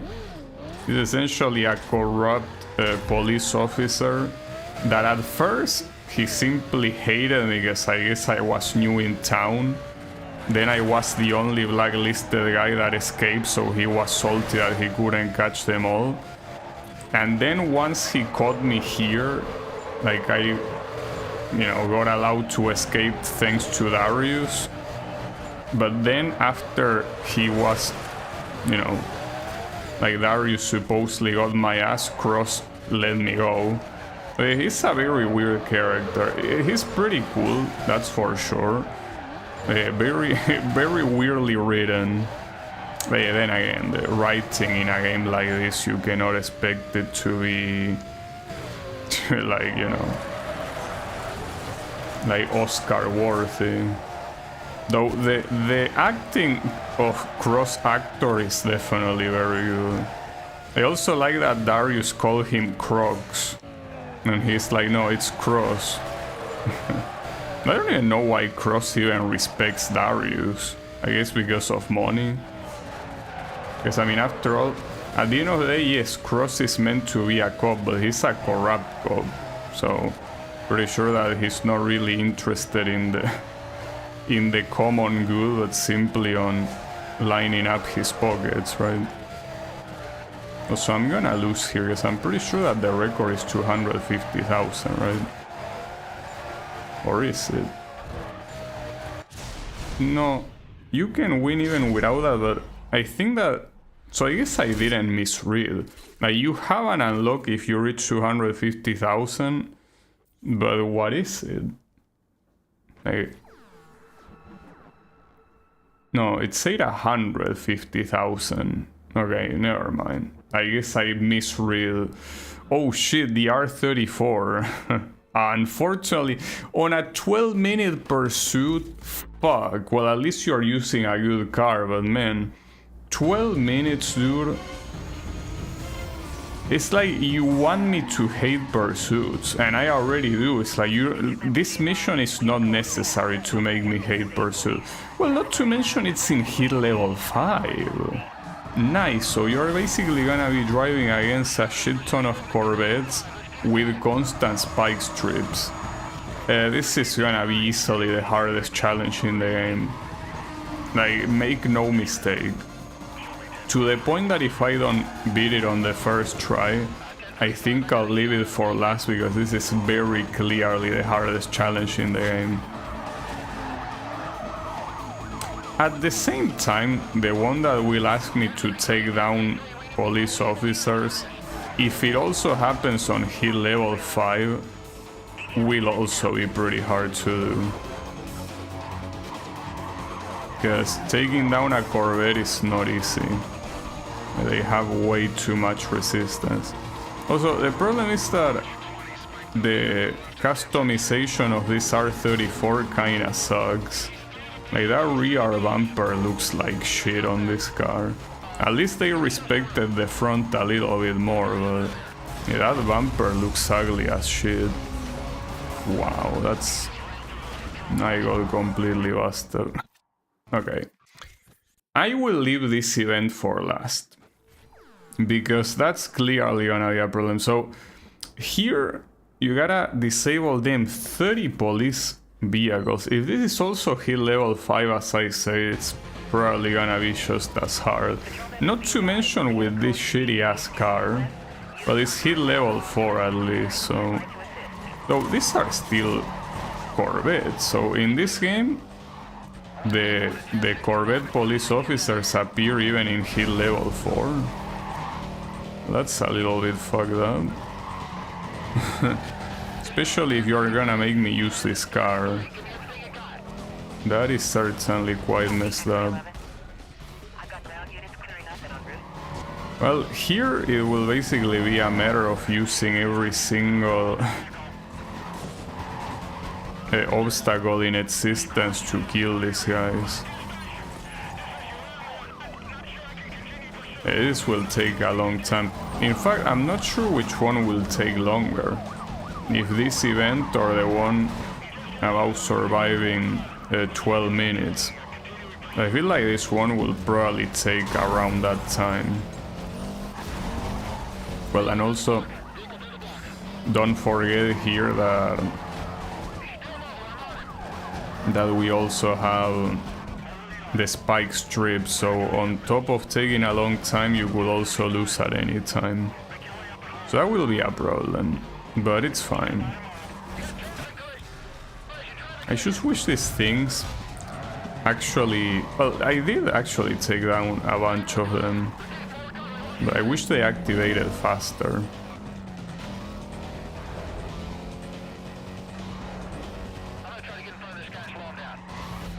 Also, I think I just accidentally cut my lip. I can taste the blood.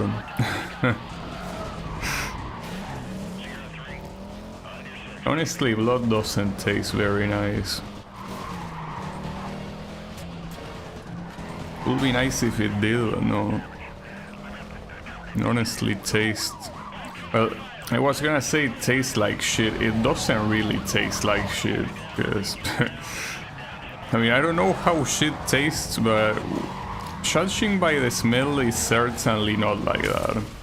But no, it's basically like you're sucking on a metal ingot. And metal is not very tasty, you know. I turn into a titan. Oh yeah, I forgot about that. The guys at Shingeki no Kyojin turn into titans by harming themselves, and some of them bit their lips, yeah. Unless your name is Dracula, yeah, I guess that's the idea. If you're a vampire, it tastes well. Also, here I actually need to wait for the backup to happen.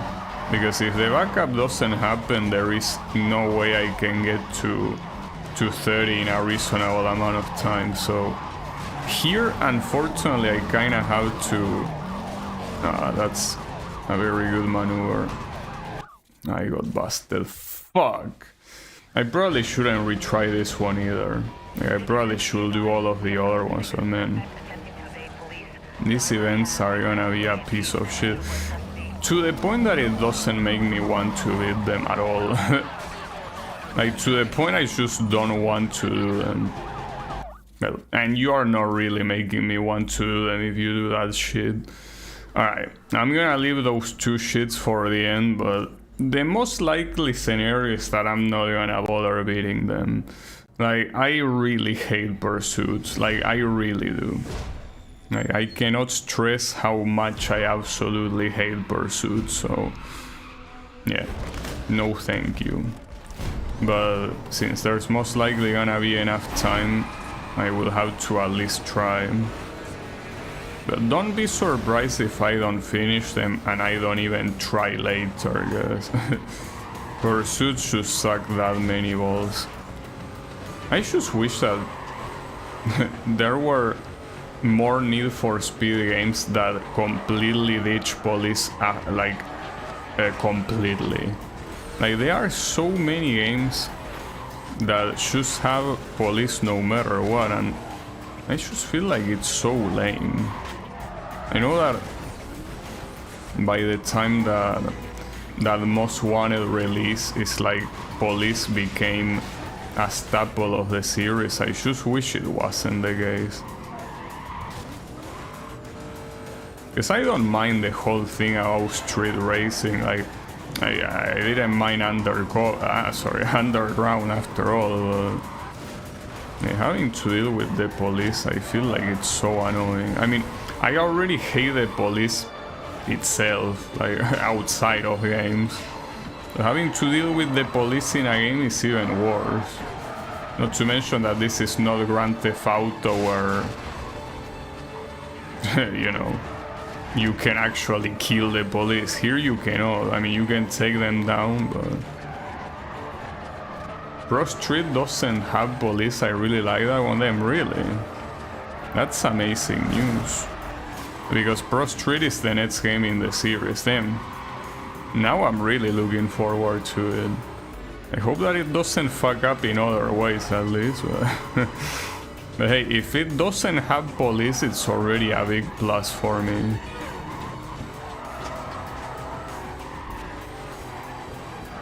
It really is. Unfortunately, I'm pretty sure the majority of the games afterwards have police. Like Undercover, I'm pretty sure that the whole point of that game is that you are the police. Or even if you aren't, because I haven't played it, it has police. Rivals has police. Most Wanted Remake obviously has police. I'm pretty sure the Need for Speed Remake also has police. Payback most likely has police too. Well, Unbound I already know it has police because it says it on the Steam description. I'm not sure about Heat, if it has police. I will assume it does too. So, unfortunately, the ones that don't have police are a minority. Well, if you count the entirety of the series in general, I guess it's a 50-50, since the only two classic games that have police are the two Hot Pursuit games. Well, actually, I think High Stakes also has police, but I don't remember. But yeah, there are a lot of games in the classic era that are simply racing, and that's it. Well, not to mention the two undercover the two underground games don't have police whatsoever. So yeah, that's cool. Hey, I fuck the police, dude. I hate the police so much.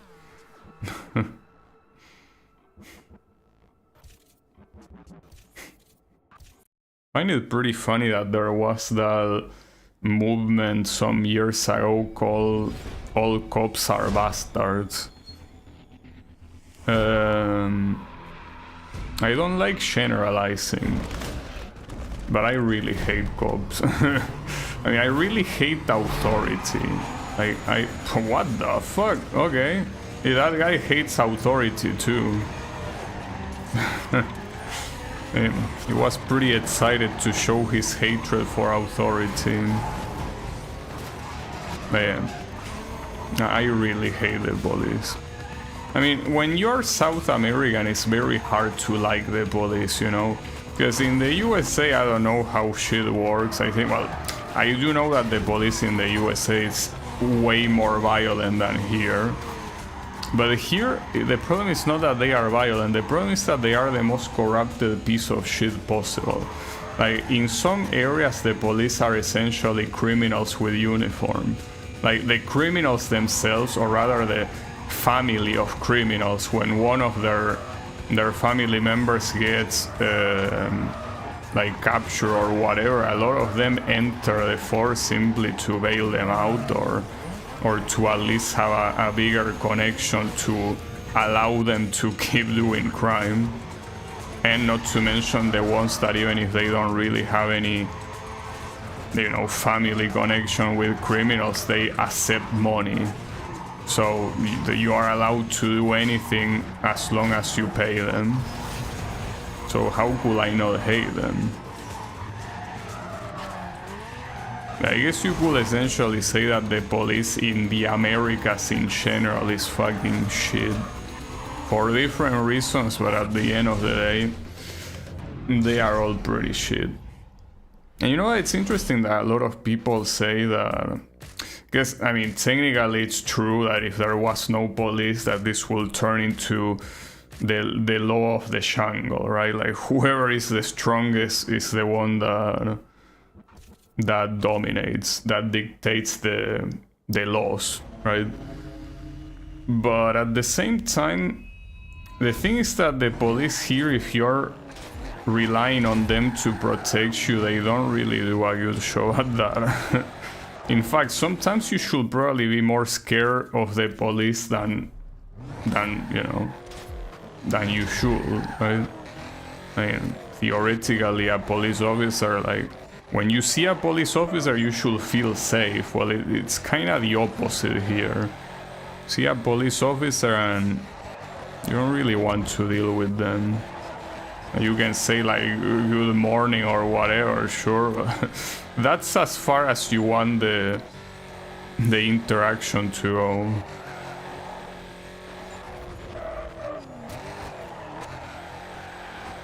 I'm certainly not a fan of the police.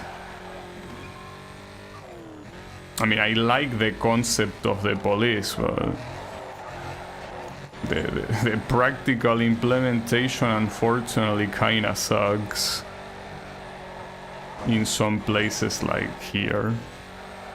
I mean, at least the city that I currently live in is not that bad when it comes to crime compared to city of Buenos Aires that is an absolute shithole. But yeah, you know,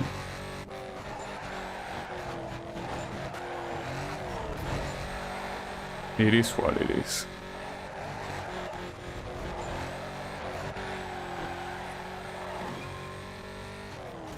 And wait till we are policed by robots. I feel like that will be an even worse problem, because police at least are, you know, people that, even though a lot of them can be pretty corrupt, they tend to make the decisions themselves, at least on the spot. Like, obviously they take orders, but the point is that for the most part they decide what to do.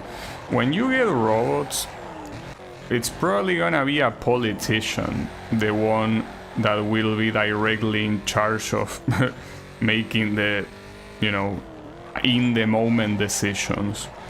So I'm not really sure if I would prefer a politician over like a police officer.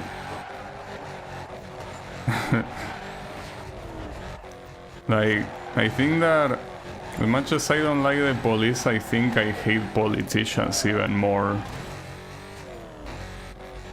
I mean, politicians are essentially modern kings.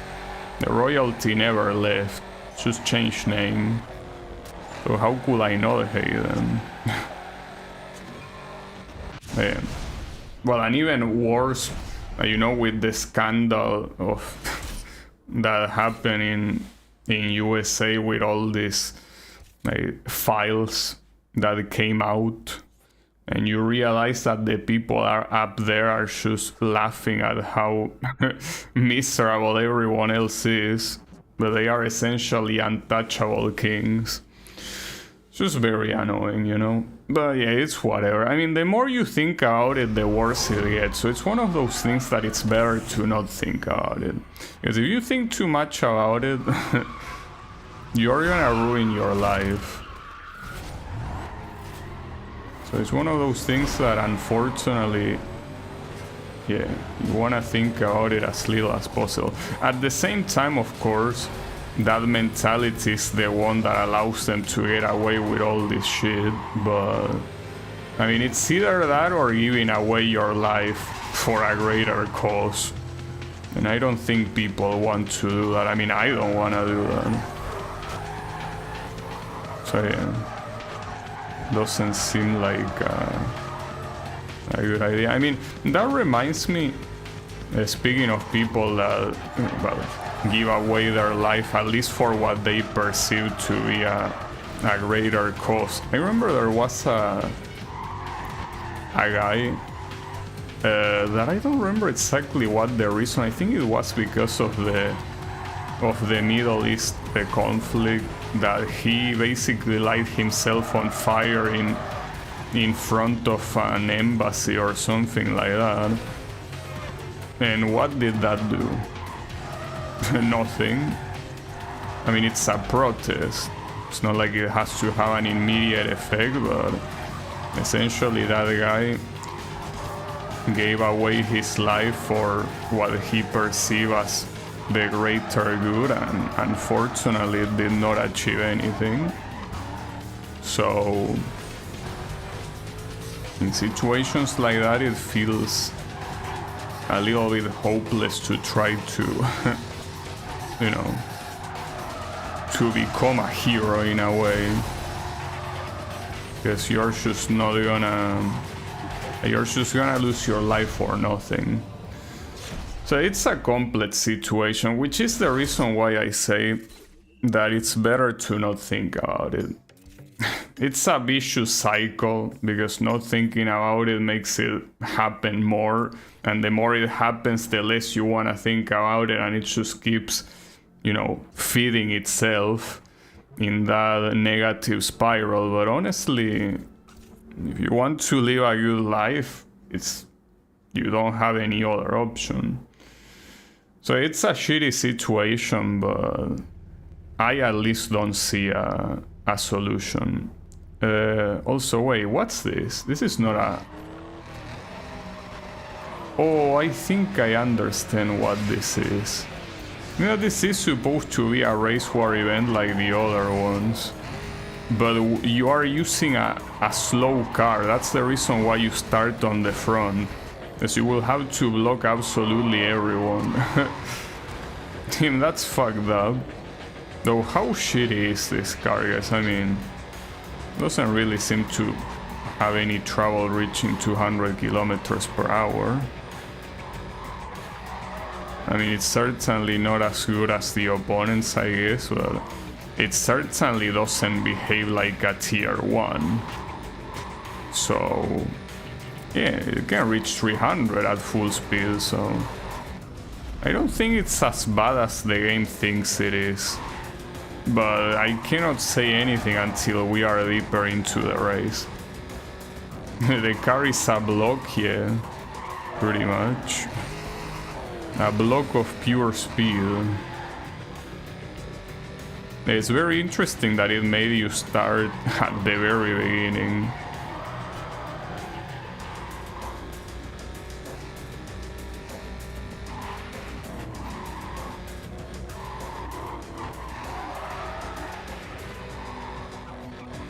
Though I at least hope that this race is not as long as the as the previous race where that was 12 fucking minutes. It most likely will be though. I just hope it isn't though. At the same time, differently from that race, I'm not really seeing these guys approach me that easily. And considering that I can already see the finish line on the radar, this is most likely gonna be at most a 2.5 minute lap. No, it's a 2-minute lap, so that means that it's only 6 minutes of race time. Well, that's good news at least. But I don't really understand, because unless these guys get a tremendous boost on the final 2 laps or on the final lap, like, I don't see why you treat it as if this car that I'm using right now was a piece of shit, because I mean it isn't. It works very well, you know. Don't see why the hate for this car, like the implicit hate. You're essentially treating it as if it was not capable. I personally think that it is pretty capable. I feel like you are simply exaggerating here. That's fine though. Now, if anything, that works better for me, because if this was an actual shitty ass car and I had to keep the lead for 6 whole minutes, that would be a problem. But yeah, with this car, like, no problem, dude. Do your thing, you're gonna be fine. Also, you know that in this part, like, not here, but like, I think this one here. No, not yet. I'll let you know.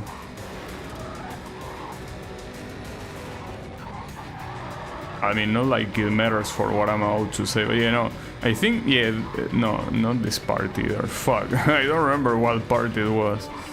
Well, doesn't matter. The point is that, oh yeah, this one, this part.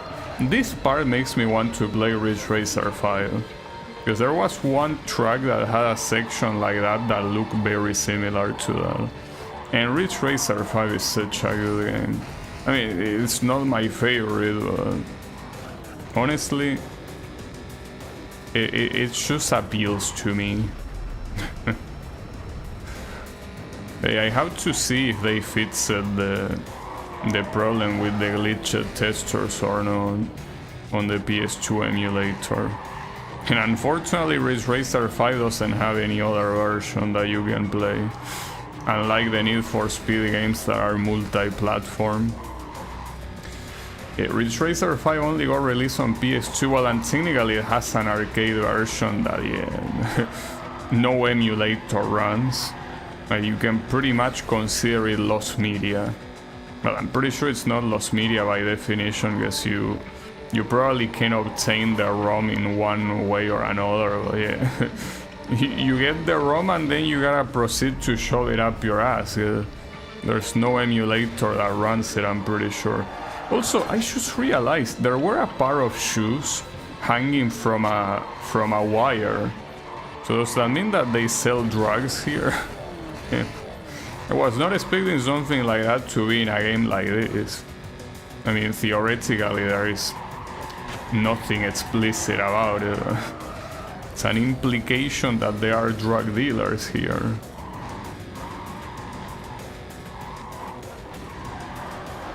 Well, it's fine. Maybe they just like selling shoes, you know?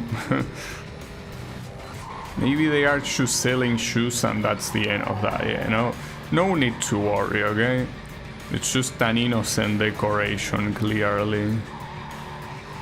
No problem. Regardless, I gotta say that I'm confused about this event, because this car is very far from being shit, and launching all the way on the front doesn't really make any sense.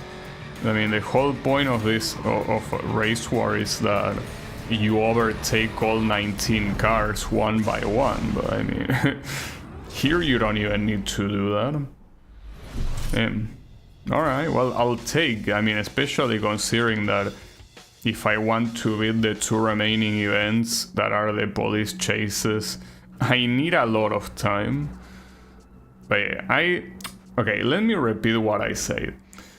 I'm probably not gonna finish either of these events. Like, don't count me on beating them, because I don't like chases and I'm not gonna overly try hard them. But I'll give it a try, at least until the end of the stream comes. But you get your mismatched pair of shoes here, of course. That's clearly what it tried to tell you. Yeah, these events here are absolutely cancerous. They really are.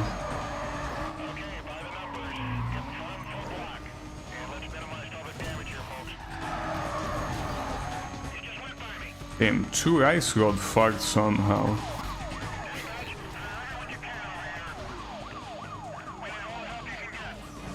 It will still be pretty annoying to do anything. Like, essentially, first of all, it's annoying to not get captured because you have hit level 5 and these Corvettes are vicious and they are also spike strips. Like, that combination is deadly.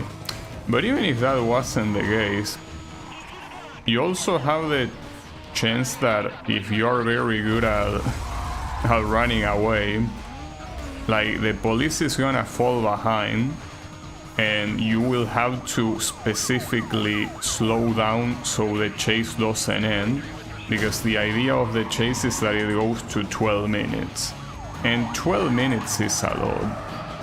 I mean, the longest chase objective in Most Wanted was 13 minutes, so technically not as bad as that, but still very, very annoying. Yeah, let's just hope that this skyline can carry me at least.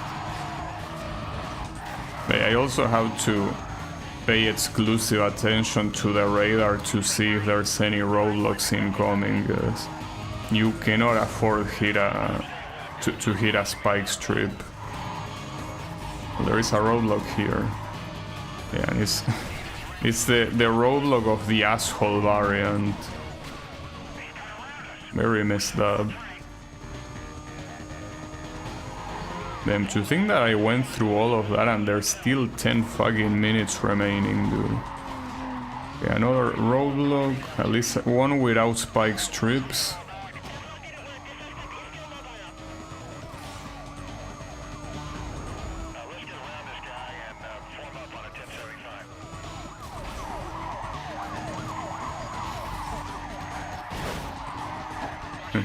Also, it's not that good of an idea to be behind a police officer here, because they can very easily break in your face. And if they are not the only ones, like if you have another car behind you, you will get effectively blocked. Like, for example, here, if this guy breaks on my face, I will get busted. Also, that was very lucky that that roadblock didn't have a spike strip in the place I was heading to. It could have easily had that. Also, there is something that surprises me about this game. This is the first game since Underground that you cannot use sponsor vinyls in your glass. Or at least so far, not a single car showed up with one, and I also didn't see the option in the customization menu, so that's very weird. Yes. Oh, what the fuck? Well, that was amusing. That's not so amusing though. Okay, that's fine, we're fine. I think that roadblock had a spike strip, but those guys completely got rid of it. Pretty cool.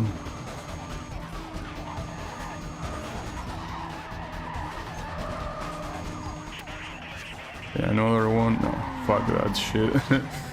I'm not doing that roadblock. So here, I guess it is convenient that they call for backup, because otherwise we are 8 minutes away from the end. So, like, if we just keep going like with or without backup, I don't think it's worth it. I mean, especially when the highest danger here are essentially the roadblocks, you know. I think the backup coming is not a bad idea now. It will be a bad idea later though. Like this should be the only backup that you accept. But at the same time I'm not sure, because see, here's the thing. Okay, I trigger the cooldown, so it means that the backup timer is gonna get reset, but if I only have one police officer chasing me, it shouldn't be that big of a deal. The only problem is if this moron crashes and stops chasing me. Because right there, you... Oh, hold up.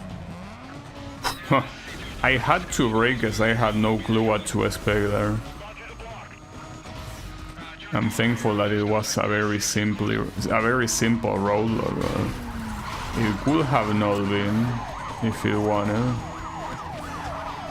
Yeah, the problem with this strategy of keeping only one car after you is that if something happens to them, unless another car shows up, you're effectively gonna escape before you reach the 12 minutes, so it is a problem. And these guys, you don't necessarily need to personally crash them for them to get taken out, like they can do that themselves.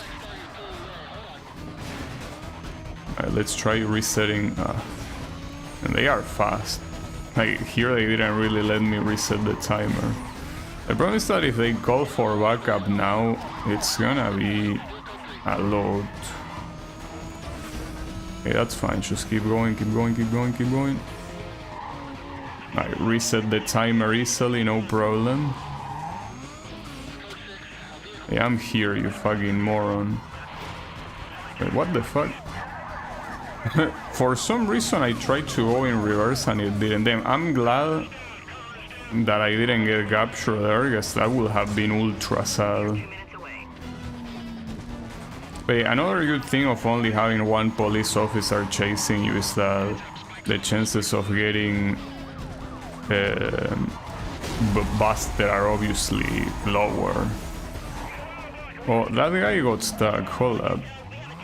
We gotta wait for him. Hey, come on buddy, you can do it. Oh no, he wants to give up. Come on dude, I believe in you. Oh, there is another one there anyways, okay.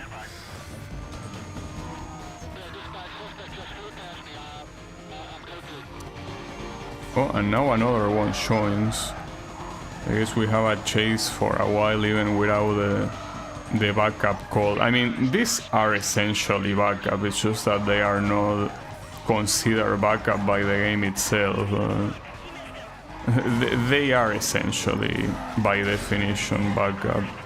Didn't mean to do that, obviously. That's fine. No matter what maneuvers you wanna do, you're not gonna catch me like that. Alright, so here ideally you will want to reset the backup counter. Doesn't seem like I will manage to do it though. And I feel like that will be a real issue. It's even worse that I'm in the middle of a highway, so chances are even lower. Okay.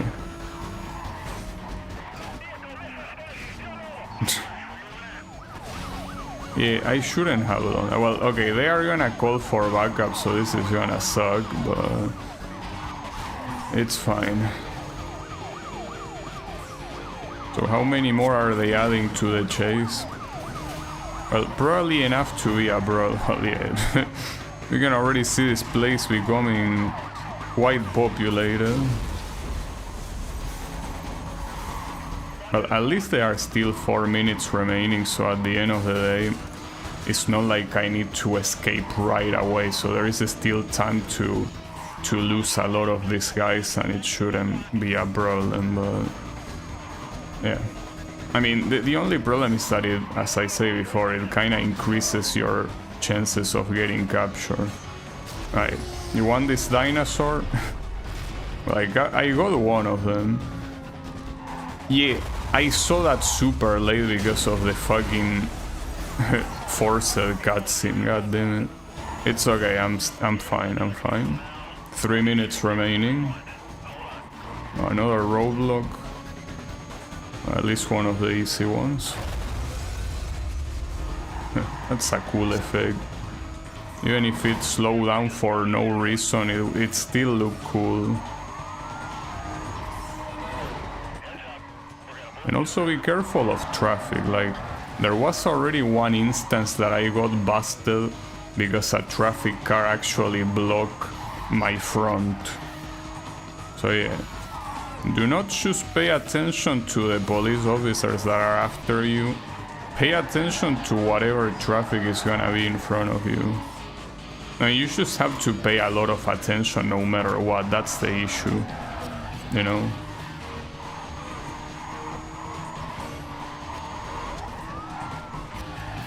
Alright, what do you think of this ball? Every time I see a random dinosaur in a game, where it... fuck. Wow, okay. Damn, that's...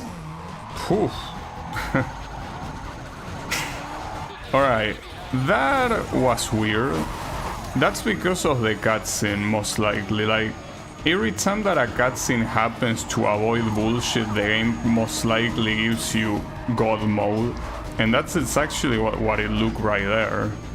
Like, I went through those cars, most likely because they were already interacting with me during the cutscene, so I was completely, you know, hitboxless to them.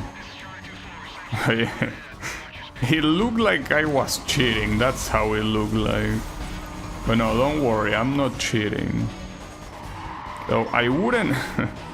He wouldn't be opposed. Nah, I will be opposed. As much as I hate these events, I'd rather not beat them than beat them with cheats, obviously. Hey, don't worry, that was not a cheat. That was simply iframes fuckery. Hey, I cannot read that right now, though. So, at least give me until I can escape that... Well, the escape I can start doing it in 30 minutes. The problem is that with how many are chasing me right now, I don't know how realistic it's gonna be to start escaping in... Wait, did I say 30 minutes? I meant 30 seconds. My bad. You know, if it was 30 minutes, I don't think I... Oh, that's bad. Oh, that's so unlucky. That's extremely unlucky. I can't believe it. I can't believe that just happened. And I can't believe that just happened either. Holy shit, that was... that was the luck that I didn't have on the first interaction. Holy shit. How am I gonna beat the cheating allegations after that? Like, it looked like the busted bar was full. Damn. I think I'm not beating the allegations after that. God damn. Right, if I can get in that hideout without any cop spotting me, that will be great. But there are so many cops everywhere. Someone already spotted me, man. Fuck. Let me escape.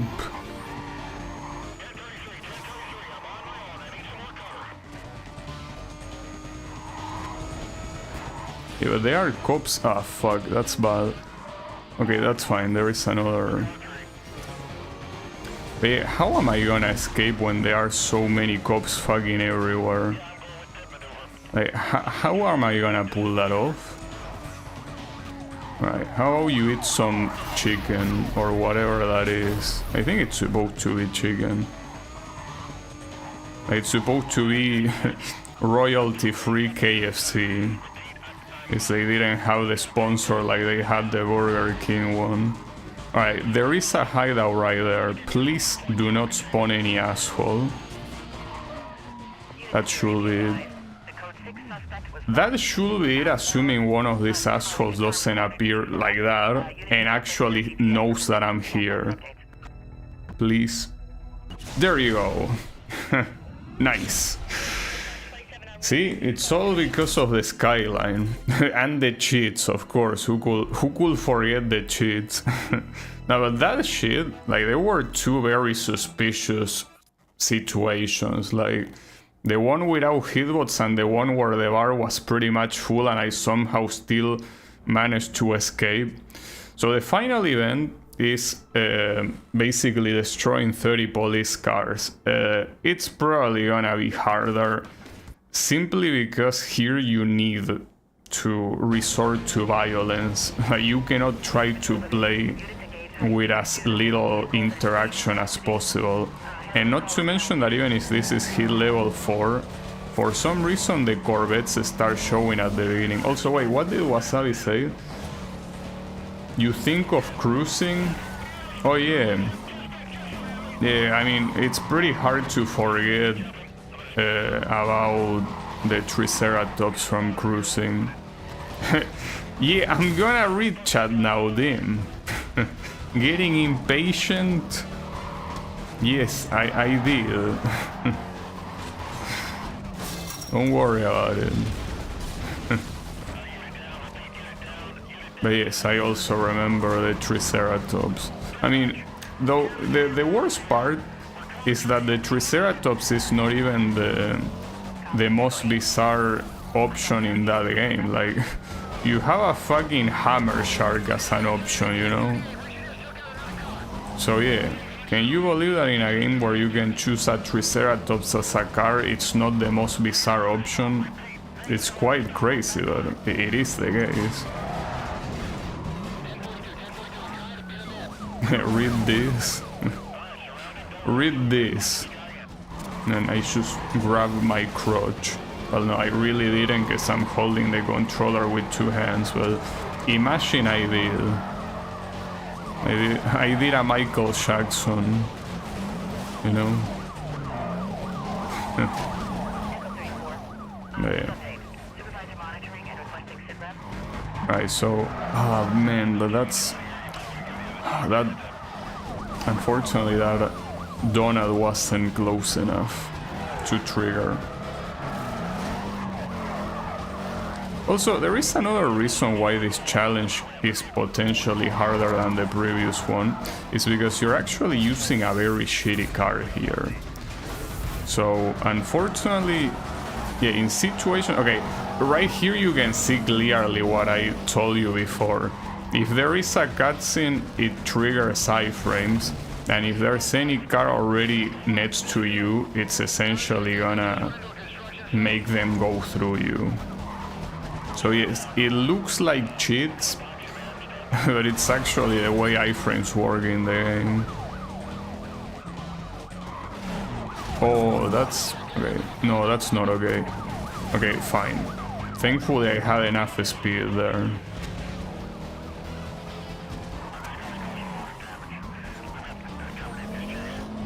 This will take a while. I mean, I'm on 7 right now. I need 23 more.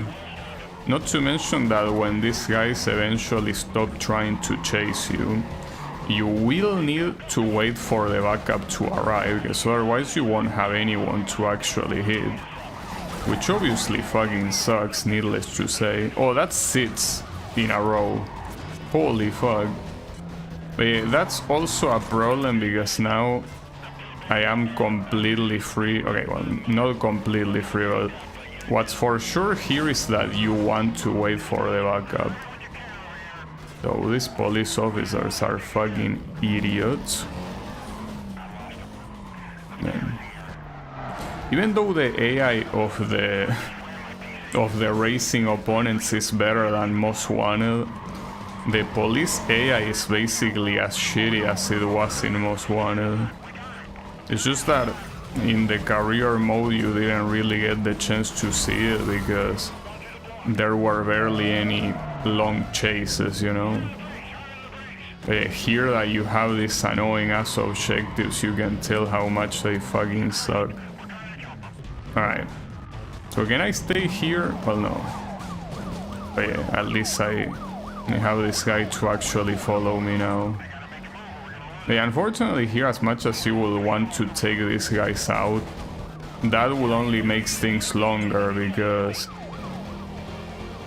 like, essentially you have so little officers chasing you that you will be killing one by one, taking a shit ton of time in between. So you want to wait for the backup to arrive, and even with the backup arriving, I'm not really sure if that will be enough. And this guy crashed against something. Come on, dude.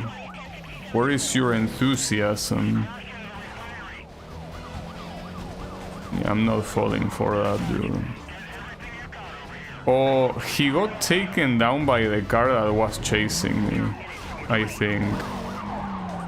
Well, that's cool that they take themselves out. Makes my job easier.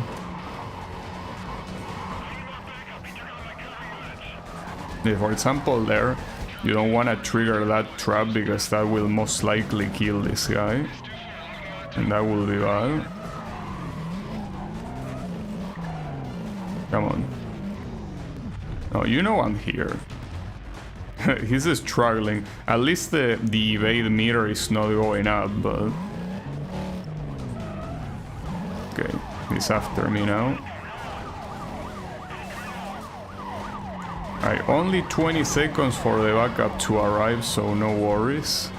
Just make sure this guy stays alive for the time being. Well, those are Rhino units. No problem though. Alright, 5 seconds. 2, 1. Okay, backup. There you go. So, now that the backup is here, we can keep killing a couple more of these guys. That wasn't a good idea. Thankfully, I survived. But yeah, that was not a good idea.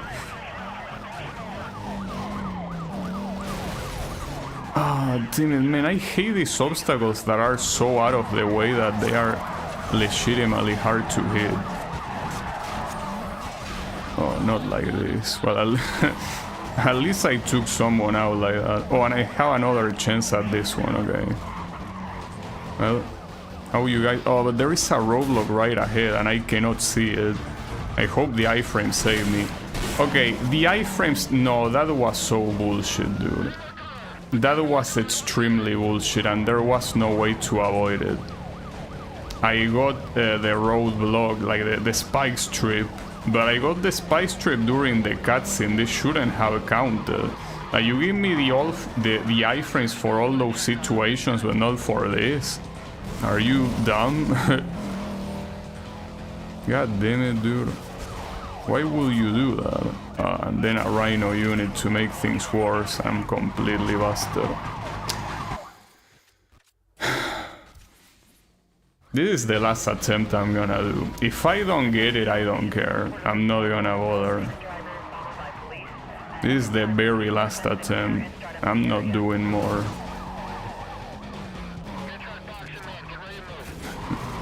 If it happens, it happens. If it doesn't, it doesn't. But it's the last one I'm doing.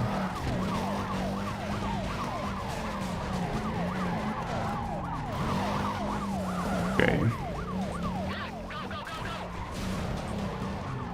Yeah, can you stop getting in my way?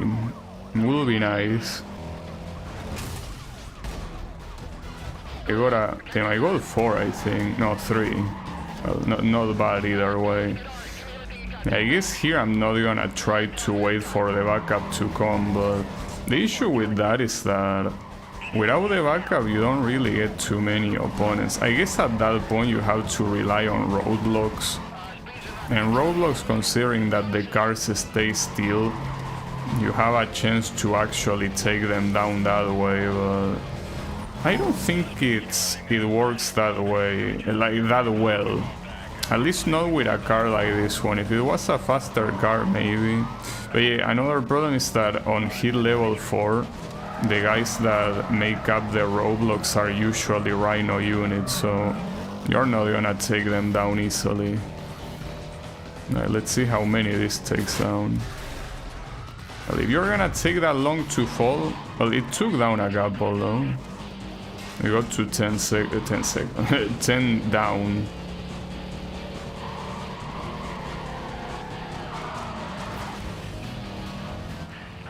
On the right side, with how slow the hit meter is going up, I don't think it's gonna reach hit level 5 no matter what.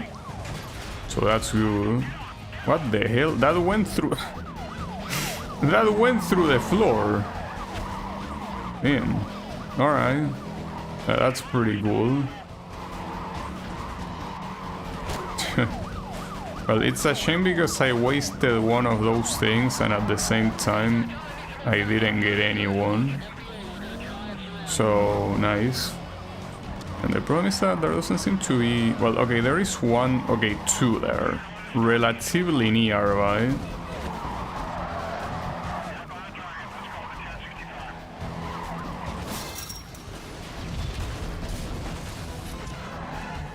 I took them all down. I mean, it's pretty clear that there are some obstacles that are way better than others. And nice interception though. You can also take down Rhino units that come at you at full speed. So the Rhino units really are there, like, they are out to kill you, basically. But yeah, this is the problem, you know, that they end up not really going after you. So you end up being alone, risking ending the pursuit. Boom. Nice.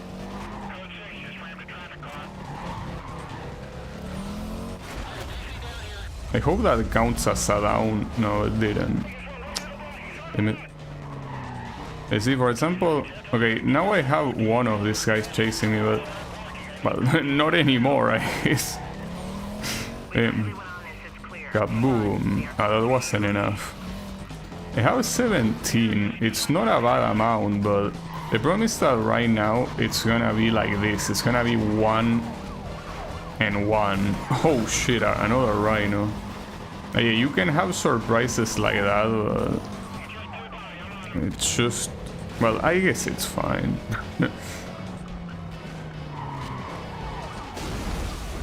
Yeah, that's also fine. Barely fine, though. Get the fuck out of here. Well, this will take this guy down. But yeah, that means that... Okay, there is a roadblock anyways ahead. Nice, took them down as well. At the same time, by going on the offensive like this, it's not like you immediately lose them. Like, since they still summon roadblocks or, well, random ones still show up, it's not really that bad.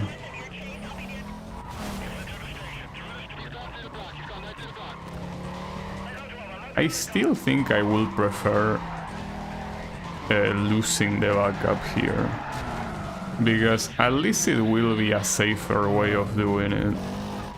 It might take longer, but it should be a lot safer. I wanted to fuck him up right there. Okay, what about these two? Boom. Unfortunately, it's very random whether you can actually take them down on the spot or not.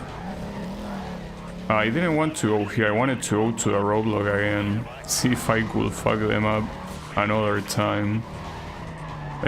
Honestly, right here... Oh, that's bad. Damn, look at that shit. Fuck, the momentum there. It's fine. Unfortunately, the guys on the roadblock completely despawn. What do you have to say about that track? Nice. Well done, mister. Good reflexes. I think that my grandma that didn't know how to drive will probably dodge that better than you. That was pretty funny. I expected that to happen. That's why I wanted to lead him there, but I didn't even need to lead him there. He just went there on his own. Pretty funny. Alright.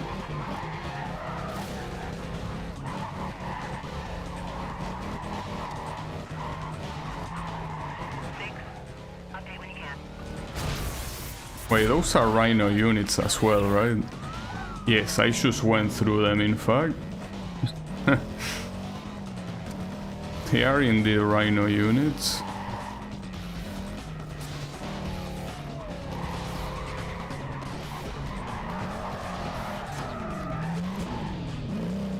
Okay, another roadblock. Unfortunately here, they will probably call for backup, which is... I don't think at this point it's ideal.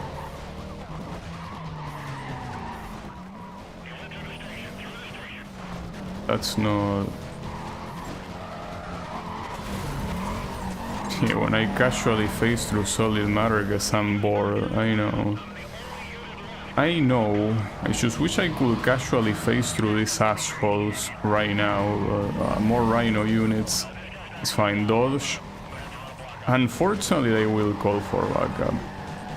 I mean, that's not a bad thing in itself, but with only 8 remaining, I will say it is a bad thing. Well, whatever, it already happened, so not much you can do about it. Because now the danger of getting captured is higher. What's also higher is the amount of cars that you have to available to take down, but yeah, the danger is a problem. Not to mention, you know that I said I wouldn't reach hit level 5. Problem is that I'm very close of reaching hit level 5 right now. I look at the meter on the bottom left, and if we reach hit level 5 and they start chasing with Corvette, I don't know, dude. That's gonna be some shit. Can you look at the map? No, because I want to see where to... Okay, thankfully no road, no spike strip there.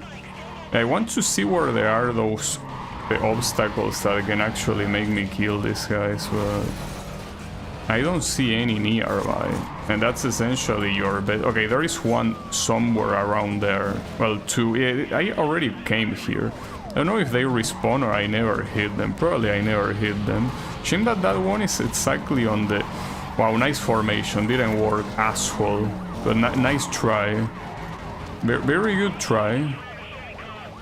Credit where credit's due. You are such a fucking piece of shit. That's fine. That's fine. That's fine. Don't worry. There will be another one shortly too. Promise that I don't want these guys to get bored of the chase. I want them to get killed. Right. What about this? Oh shit, that was massive. And that was 30. I need to escape now. Ooh, and the hit level is out to reach 5 as well. This is so bad. This can potentially be so bad. Because yes, I have the objective, but this could be such an epic fail. This could be a fail of epic proportions. I mean, at least we have what we needed, but I mean, we still need the very important part of escaping the chase. And more important, well, hit level 5 unfortunately will happen. And I don't know if hit level 5 happens if backup gets immediately called, because if that's the case, I'm absolutely screwed. Like, there is no... Well, yeah, hit level 5, there you go. I don't think I'm surviving this. Like, I don't want to be pessimistic, but this does not look beatable right now. Like, dealing with the Corvettes with these absolute shitbots is not reasonable. Fuck.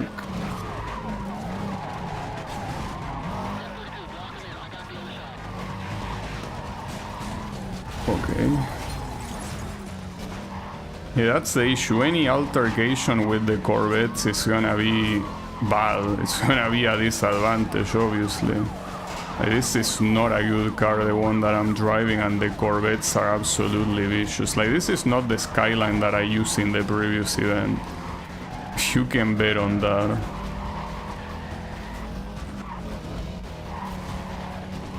Damn. And this is such a long chase as well.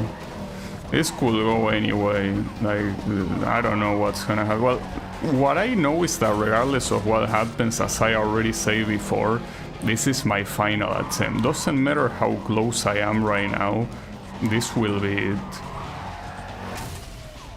Please tell me you got that. Yeah, you got that guy, not the other. Oh, you also got the other one, okay. Okay, calm down, calm down. Oh, but that guy is probably gonna be so fast. There is a hideout right there, though. Yeah, that guy won't be slow. go to the hideout, please, for the love of God. No, don't get in my way. Okay, we're in the hideout. Whether this guy is actually gonna spot me or not, I don't know, but I am in the hideout. I feel like he did spot me. Please, just a little bit more. Nice. There you go. Team, that was terrific.